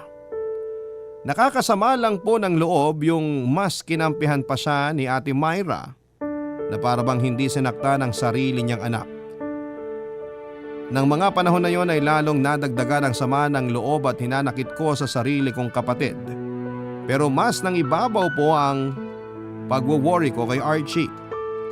Iyak kasi siya ng iyak kaya kinailangan ko pa siyang ilabas at ilayo sa tinutuluyan namin para lamang patahanin. Bali nagpunta na lamang po kami sa malapit na perya na nasa kabilang kanto lang namin para mag-aliw-aliw. Nalulungkot po ako ng husto, Papa Dudut, dahil buong buhay ni Archie ay ramdam niya na hindi siya gusto ng mama niya. Tapos ay umasa siya na magkakaroon ng father figure sa katauhan ni Eman, pero hindi po yun nangyari dahil demonyo ang live-in partner ng ate ko. Kaya nga sa abot na makakaya ko ay ipinaramdam ko po sa pamangkin ko na hindi siya nag-iisa. Na meron siyang ako na pwede niyang takbuhan at asahan sa oras ng pangangailangan. Palibhasa, nakikita ko kasi sa kanya yung batang ako. At ayoko pong maranasan niya yung pakiramdam na walang nagmamahal sa kanya habang lumalaki siya. Papa Dudut. Barangay Love Stories. Barangay Love Stories. Nang mga panahon na yon, ako na po ang nagpapaaral kay Archie dahil ayaw na siyang sustentuhan ng sarili niyang ina. Lagi niyang sinasabi na hindi naman daw po worth it na papasukin pa niya sa eskwelahan ng anak niya sa lalaking nang iwan sa kanya, Papa Dudut. Mas mabuti pa raw na magbanat na lamang ng buto ang pamangkin ko para nakakatulong sa kanila. Minsan na pong pinasama ni ate kay Eman si Archie para maging car wash boy, pero sinusundo ko po siya sa talyer nang malaman ko yon at sinabing huwag nang bumalik doon dahil ako na po ang magpapaaral sa kanya. Kahit naman papaano may trabaho ako at wala akong sinusustentuhang anak o asawa.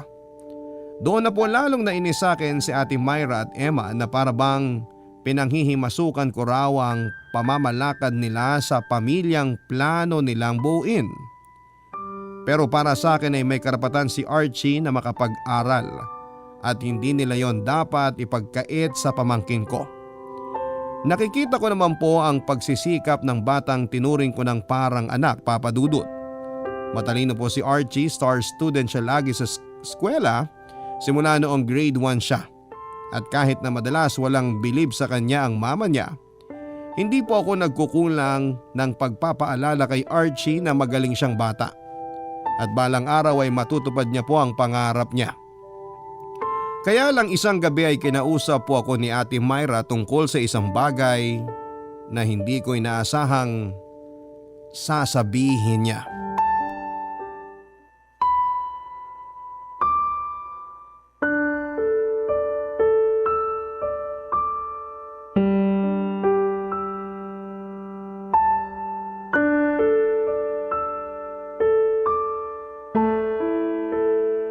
Gusto mong umalis na ako sa bahay natin, ate?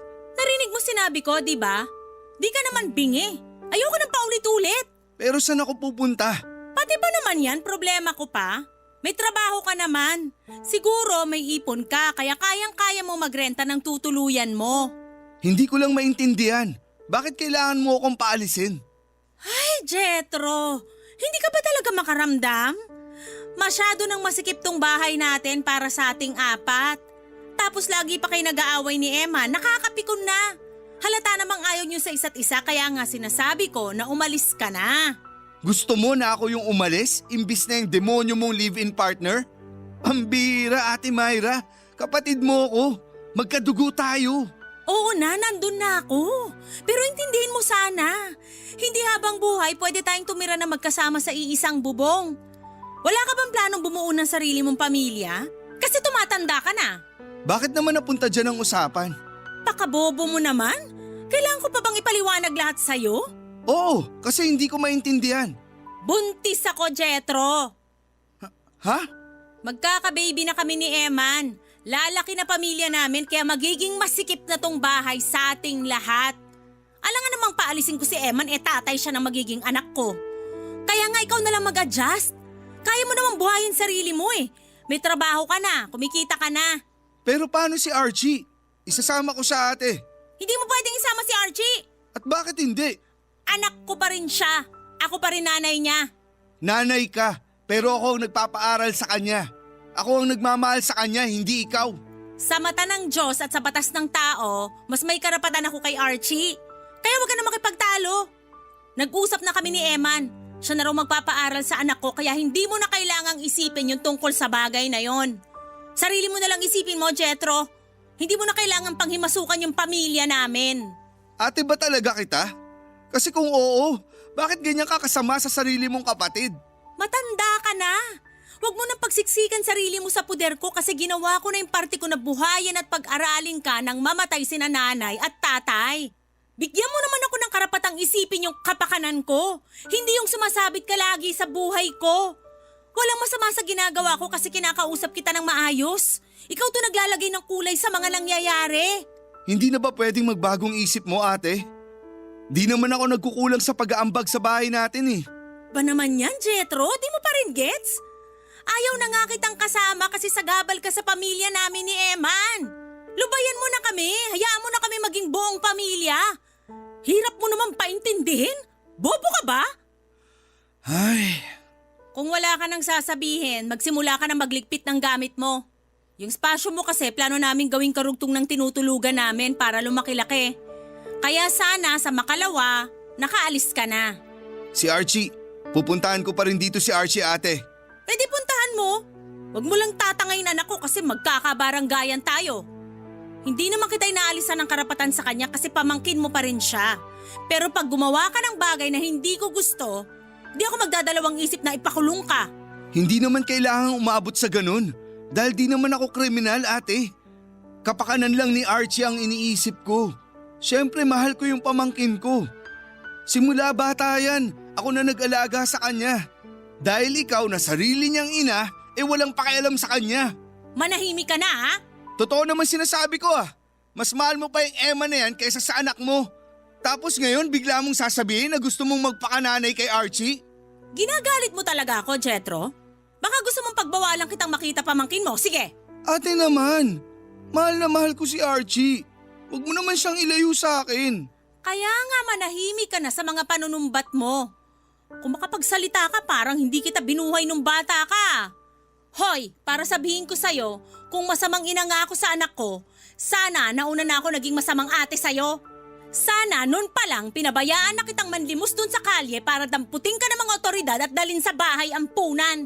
Pero ginapang kita, pinakain, pinag-aral. Gusto ko lang naman na umalis ka na sa bahay namin tapos hindi yung dami mo pang sinasabi, nakakainit ka ng ulo. Labag po sa loob ko na paalisin ni Ate Myra sa nirerentahan naming apartment pero wala na akong nagawa nang bigyan niya ako ng palugit. Para sa kanya ay siksika na raw kami sa maliit na paupahang yon kaya dapat na magkanya-kanya na kami. Tapos na rin daw ang responsibilidad niya sa akin at matanda na ako para hindi bumukod. Saka nang ipagtapat niya pong buntis siya sa anak nila ni Emma ay lalo ko pong naramdamang wala na akong puwang sa pamilya nila. Nakakatampo lang kasi kapatid niya ako pero kung paalisin niya ako ay para akong ibang tao. Nang makahanap ako ng rerentahang apartment malapit sa pinagtatrabahuhan ko ay umalis na nga po ako sa poder ng ate ko, Papa Dudut. Sa pag-iisa ko sa 4 na sulok ng maliit na kwartong inuupahan ko, naramdaman ko po yung labis na lungkot. Yun din ang eksaktong pakiramdam ko noong magkasunod na namatay ang mga magulang namin dahil sa sakit at aksidente.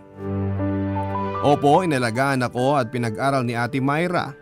Pero hindi naman kami ganon ka-close, Papa Dudut. Madalas ay sinusungitan niya ako noong bata ako kaya naman takot po ako sa kanya. 6 na taon po ang tanda sa akin ni Ate Myra, 14 anyos ako nang maulila kami at 20 naman noon si ate. Meron na siyang trabaho. Sa kabila ng mga tampo ko sa kanya ay mahal ko po ang ate ko dahil pamilya ko siya. Kaya lang dahil sa pagpapaalis niya sa akin sa bahay nila, naipon na lang ng naipon yung sama ng loob ko sa dibdib ko para sa sarili kong kapatid. Doon na ako nagpakabisi sa trabaho para hindi ko na nga po maalala yung lungkot na nararamdaman ko. Pero hindi ko pa rin po mapigilang isipin si Archie lalo na nung iyak siya ng iyak. Nang araw na umalis ako sa bahay nila. Kaya nga kahit ayokong makita ang kapatid ko at ang live-in partner niya ay pumupunta pa rin ako sa kanila para dalawin ang pamangkin ko, Papa Dudut.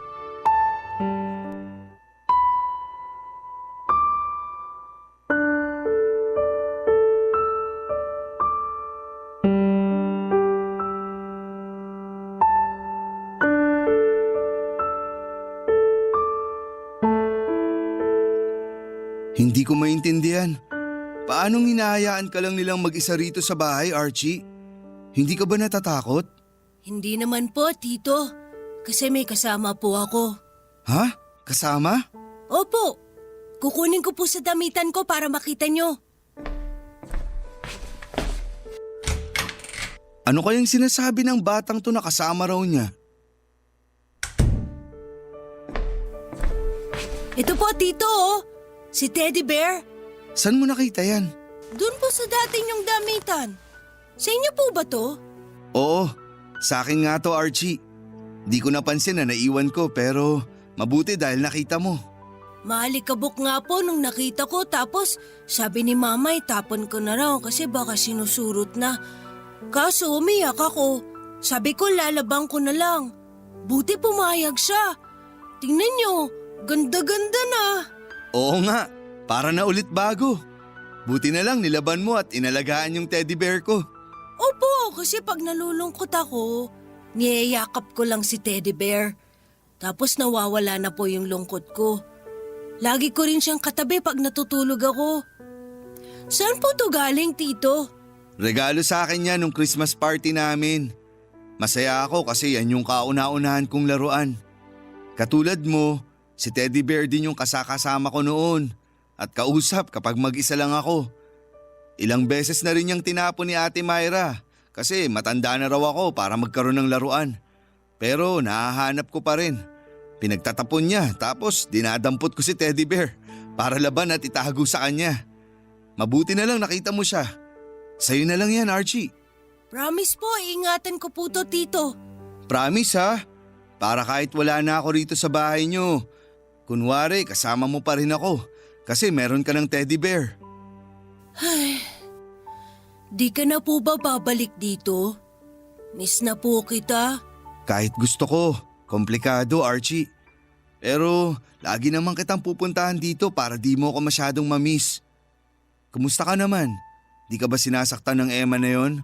Di naman po, pero madalas pa rin siyang galit sa akin.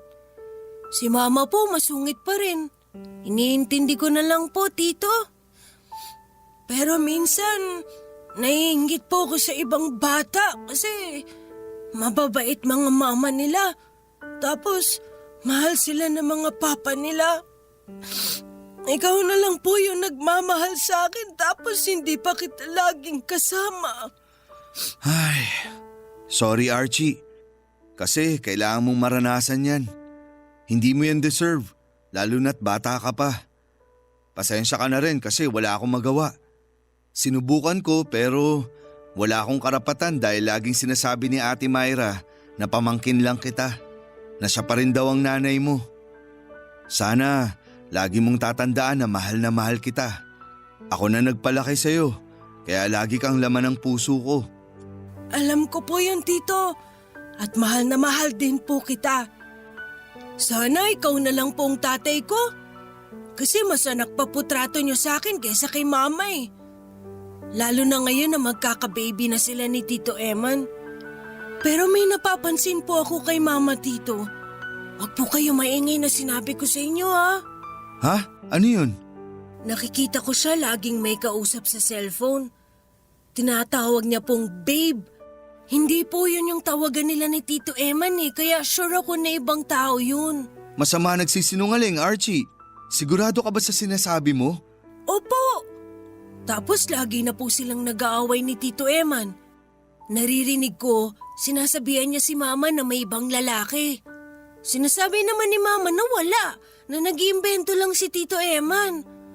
Pag nagsisigawan na po sila, natatakot ako eh. Kaya nagtataklob ako ng kumot tapos niyayakap ko si Teddy Bear. Kung totoo nga yan, sana lang maisip ni Ate Myra na malaking gulo yung pinapasok niya. Magkakaanak na sila ni Eman. Tapos nakuha niya pang manlalaki. Hindi ko na talaga kilala ang ate ko. Hindi naman siya ganyan pero Habang tumatagal, mas lumalala siya. Sana mali ka lang ng akala, Archie. Sana hindi totoo.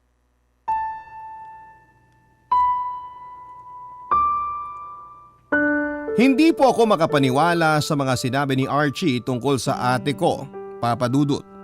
Alam ko kasi na hindi sinungaling ang pamangkin ko pero hindi ko pa po kinumpronta si Ate Myra dahil may samaan pa po kami ng loob ng panahon na yon. Sinabi ko pa nga noon sa sarili ko na bahala na siya sa buhay niya na wala na akong pakialam sa mga desisyon na gagawin niya dahil matanda na siya. Kung gusto niyang sirain ang pamilya na binubuo nila ni Eman, nasa kanya na yon. Aaminin ko po na naging matigas ang puso ko para sa sarili kong kapatid ng panahon na yon, Papa Dudut. Kay Archie na lang talaga ako may pakialam kasi dumalang naman ang dumalang ang pagkikita namin at pagdalaw ko sa kanya nang malipat ako ng trabaho at lumayo po ako ng destino. Bali nasa Baguio na po ako ng panahon na yon sa sister company ng pinapasukan ko. Kaya bihira na lamang po akong umuwi sa Antipolo hanggang sa nabalitaan ko na lamang po sa mga kakilala ko doon na nakipagtanan si Ate Myra sa bago niyang lalaki at iniwan si Archie sa poder ni Eman. Papa Dudut. Barangay Love Stories. Barangay Love Stories. Papa Dudut, umuwi po agad ako sa Antipolo matapos kong malaman ang nangyari. Pero naabutan ko pong binubugbog ni Eman ng pamangkin ko kaya naman hindi na ako nagdalawang isip na ipabarangay siya. Galit na galit po ako ng panahon na yon dahil wala siyang karapatang pagbuntunan ng galit ang batang wala namang kasalanan sa nangyari sa kanila ng ate ko. Hindi ko na po pinakinggan ang paliwanag ni Eman kung gaano siya nasasaktan nang iwanan siya at ipagpalit ni Ate Myra sa ibang lalaki dahil ang gusto ko po ay makulong siya. Kasi sinaktan niya si Archie, ang batang bata pa po ng pamangkin ko para makaranas ng ganong klase ng kapabayaan at pagmamaltrato. Kaya naman galit na galit ako sa kanila ng ate ko. Ako na po ang tumayong guardian ni Archie, Papa Dudut. Nagstay kami sa Antipolo ng ilang araw dahil ayaw niyang sumama sa akin sa Baguio City. Gusto raw po niyang hintaying bumalik ang mama niya kahit na sinabi ko na sa kanya na hindi na yon mangyayari. Umiiyak na lamang po nang umiiyak ang pamangkin ko dahil iniwan na siya ng mama niya, bagay na kinakalungkot ko ng husto. Hindi ko po kasi lubos maisip kung paanong nagawang abandonahin ng ate ko ang sarili niyang anak at iwan si Archie sa taong minsang nanakit sa kanya. Sinabi ko sa sarili ko na hindi ko po mapapatawad si Ate Myra kahit na bumalik pa siya sa buhay ng anak niya. Hindi nagtagal ay nakumbinsi ko pong sumama sa akin si Archie sa Baguio dahil andon ang trabaho ko. Pero hindi po ganong kabilis na nakapag-adjust ang pamangkin ko, Papa Dudut. Naging masakitin po siya at malungkutin kaya naman apektado po ako ng husto. Kaya nung isang beses na na-ospital si Archie dahil sa taas ng lagnat ay nirequest niya sa akin na gusto niyang makausap ang mama niya. Awang-awa po ako sa pamangkin ko, Papa Dudut. Dahil butot balat na siya. Wala siyang ganang kumain at lagi na lamang siyang umiiyak. Nag-aalala na ako sa kanya kaya ang ginawa ko noon ay ginawa ko ang makakaya ko para makontak si Ate Myra at pakiusapang balikan niya ang anak niya, Papa Dudut.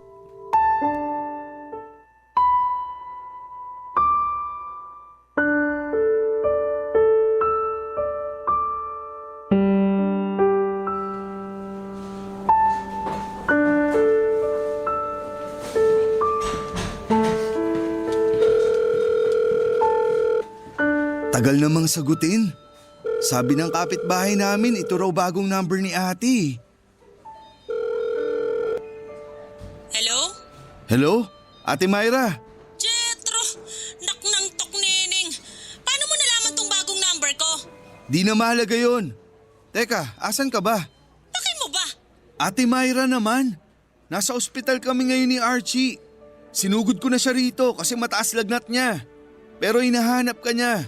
Gusto ko raw niyang makausap kaya nga ginawa ko lahat para makontak ka lang. Hirap mo talagang umintindi eh. Kaya dalawa. Oh, nasa'yo na naman pala siya eh. Di ikaw na bahala dyan. Wala na akong pakialam sa kanya. Ano ka mo? Hindi ka man lang ba kinikilabutan sa sinabi mo? Anak mo si Archie, ipapaalala ko lang sa'yo. Anak na hindi ko ginusto. Napakasama mo naman. Mangilabot ka nga ate. Hindi na ako marunong kilabutan. Alam mo naman na ayoko talaga sa batang yan noon pa man. Di ko yan ginusto kahit galing pa siya sa tiyan ko. Sinubukan ko naman kaso wala talaga. Hanggang sa napag-isip-isip ko na gusto ko na magsimula ng panibagong buhay na hindi siya kasama. Sakto, nakilala ko tong mister ko. Mas nakakalamang kay Eman kaya pati siya sinipa ako na rin sa buhay ko. Ayoko kasi talaga ng mga batugan at walang alam kundi magsabong. Wala na akong pakialam sa mga dahilan mo. Sana sa akin mo na lang iniwan si Archie. Kung hindi ko pa nalaman sa mga kakilala natin sa Antipolo, yung ginawa mong pang-iiwan sa kanya sa poder ng Emma na yun, baka hindi ko na naabutang buhay ang pamangkin ko. Kaya nga umuwi ako agad. Tapos alam mo bang nadatnan ko lang naman na binubugbog ng walang hiyang lalaking yon ang anak mo. Gabi-gabi kong tinatanong ang Diyos kung paano ka naging ina, kung malademonyo yung ugali mo. Wala kang konsensya, Ate Myra. Napakasama mo. Sabihin mo na gusto mo sabihin wala na akong pakialam. Sa kamalay natin pasaway ang si Archie kaya nasaktan ni Eman. Sutil din naman kasi ang pamangkin mo. Hindi totoo yan. Mabait na bata si Archie. Kayo ng Emma na yun yung masasamang tao rito. Sana hindi ka na lang niya naging nanay kung hindi mo lang din siya kayang mahalin. Wag mo na nga akong dramahan. Kakarindi ka eh. Kung gusto mo, ikaw na lang magmahal sa pamangkin mo. Total close naman kayong dalawa. Parang tatay na nga turing niya sa'yo, di ba? Di ka ba natutuwa? May instant anak ka na? Tantanan niyo na ako ha. Nakakabwisit na kayo. Kayo na lang magsama, wag niyo na akong isali kasi may sarili na akong pamilya. Sige na, bababa ko na tong phone kasi baka hanapin na ako ng asawa ko. Sabihin mo na lang kay Archie na hindi na ako babalik kaya wag na siyang maghintay. At kumain ka mo siya kung gusto niyang gumaling dahil kung ayaw niya, bahala siyang mamatay. Ate Myra? Ate Myra!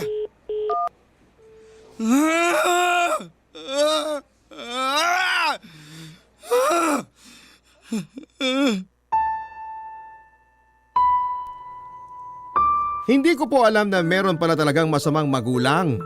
Yun po ang eksaktong pinatunayan ni Ate Myra nang hindi niya piliin si Archie at tuluyang iwanan sa poder. Sa poder ko ang pamangkin ko, Papa Dudut. Maghahalong galit at pagkadismaya ang namayani sa akin ng panahon na yon. Kung balang araw babalik man si ate sa buhay ni Archie ay gusto ko na pong ipagdamot sa kanya ang pamangkin ko dahil hindi niya deserve ang magkaroon ng anak na sa dulo ay pababayaan niya lang din. Kaya nga sinabi ko noon sa sarili ko na ako na ang tatayong tatay sa pamangkin ko. Pinaliwanag ko po kay Archie ang sitwasyon at pasalamat na lamang ako sa Diyos. Dahil sa murang edad niya ay naunawaan niya. Oo, namimiss pa rin niya si Ate Myra pero kailangan naming magpatuloy sa buhay dahil kami na lamang ang magkasama. Makalipas ang ilang buwan, na-assign po ulit ako sa Antipolo kaya bumalik kami dito ni Archie, Papa Dudut. Nagrenta po kami ng maliit na apartment kung saan ay tumira kaming magkasama. Ako na po ang bumuhay kay Archie, nagpaaral sa kanya at tinuring niyang totoong tatay. At kahit nung mga panahong nalaman naming namatay si Ate Myra sa panganganak, kasama ang baby niya ay naging sandigan po namin ni Archie ang isa't isa para magpatuloy sa buhay. Ako bilang nangako na gagabayan siya at susuportahan sa pag-aaral niya at siya bilang estudyante na may mga pangarap na gustong matupad balang araw. Mabilis po na lumipas sa mga taon, halos magsasampung taon na pala ang nagdaan, Papa Dudut. Nakakatawa ng puso dahil meron na po akong kolehiyo.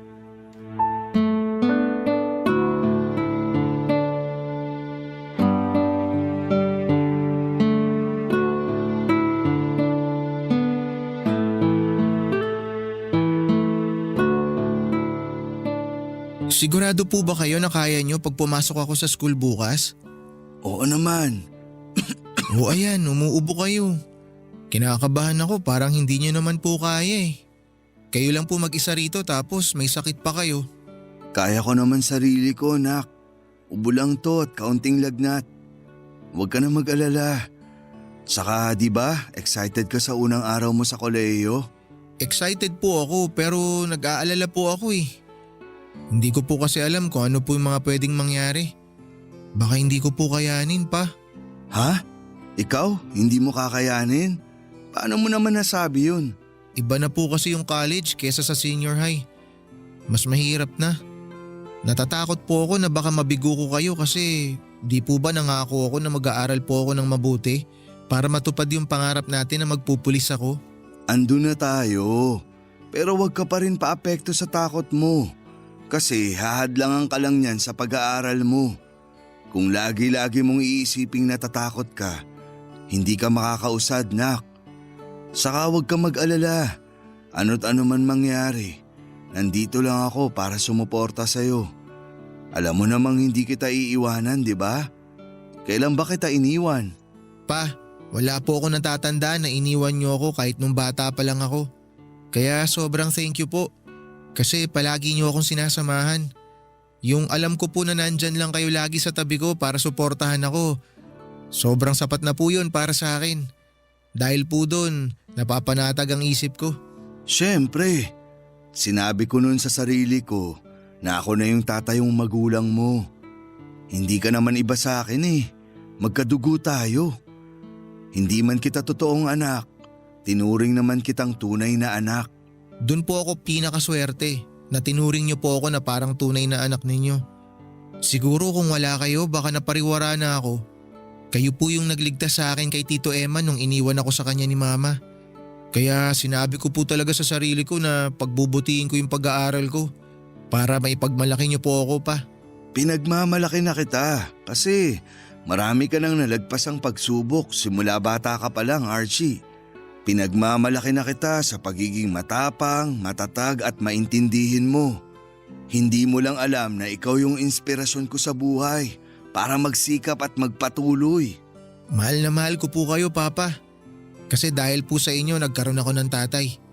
Dati kasi inggit na inggit ako sa mga kaibigan at kaklase ko na may mababait na tatay. Ako, wala.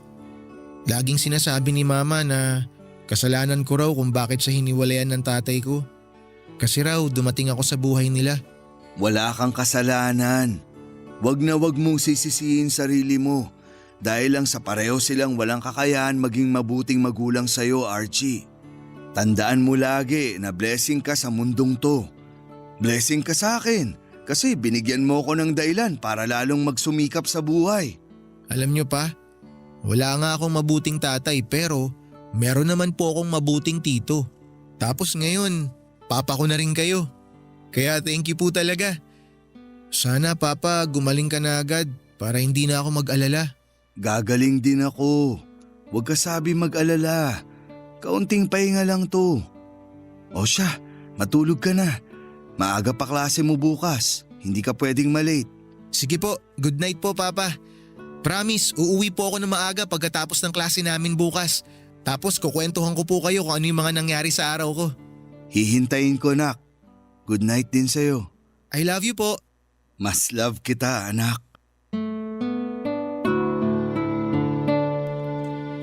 Hindi naman po lumala ang sakit ko ng panahon na yon, Papa Dudut. Siguro'y nasobrahan lang ako sa trabaho tapos naambunan kaya tinangkaso ako. Pero dahil kay Archie at sa pag-aalaga niya sa akin ay naging maayos ang lahat. Inalagaan niya ako dahil nagkaroon ako ng magandang pahinga at madalas ay nakakainom ako ng gamot dahil sa tulong niya. Habang nagpapahinga ako sa bahay namin ay lagi ko pong kinakausap ang Diyos. At nagpapasalamat sa Kanya dahil patuloy niya kaming pinagpapala at iniingatan ni Archie, Papa Dudut. Salat man kami sa yaman at material na bagay ay punong-puno naman po ng pag-ibig ang munti naming pamilya ng pamangkin ko. Doon pa lang ay masaya na ako. Sa kasalukuyan ay nasa 3 taon na po sa college si Archie at patuloy ko po siyang iginagapang sa pag-aaral niya. Kitang-kita ko rin kasi kung gaano kasikap ang pamangkin ko na itinuring ko ng tunay na anak, Papa Dudut. Kung tatanungin ako ng mga kabarangay natin kung wala ba akong planong bumuo ng sarili kong pamilya, wala na po dahil masaya na akong kasama si Archie. Masaya na akong maging tatay sa kanya at magulang, bagay na hindi nagawa ni Ate Myra sa sarili niyang anak. Siguro ganon talaga, kung ano yung pagkukulang na naranasan natin, ayaw nating ipasa sa mga mahal natin sa buhay. Kaya nga araw-araw ay ginagawa ko ang lahat para mapunan ng pagkalinga, pag-ibig at pagsuporta ang puso ni Archie para pag tumanda na siya ay hindi na niya maipasa sa magiging anak niya yung mga malulungkot at masasakit na bagay na naranasan niya simula pagkabata. Maraming salamat po Papa Dudut sakaling mapili po ninyong i-ere ang storya ng buhay naming magtiyuhin. Sana po ay kinapulutan po ito ng aral at inspirasyon ng ating mga kabarangay. Lagi po kami nakatune in sa inyong istasyon at para sa amin ni Archie ang Barangay LS po ang number 1. God bless po and more power sa inyo. Ang inyong forever kapuso at kabarangay, Jetro. Nagustuhan ng iyong napakinggan? Ituloy yan via live stream sa www.gmanetwork.com/radio. Barangay LS 97.1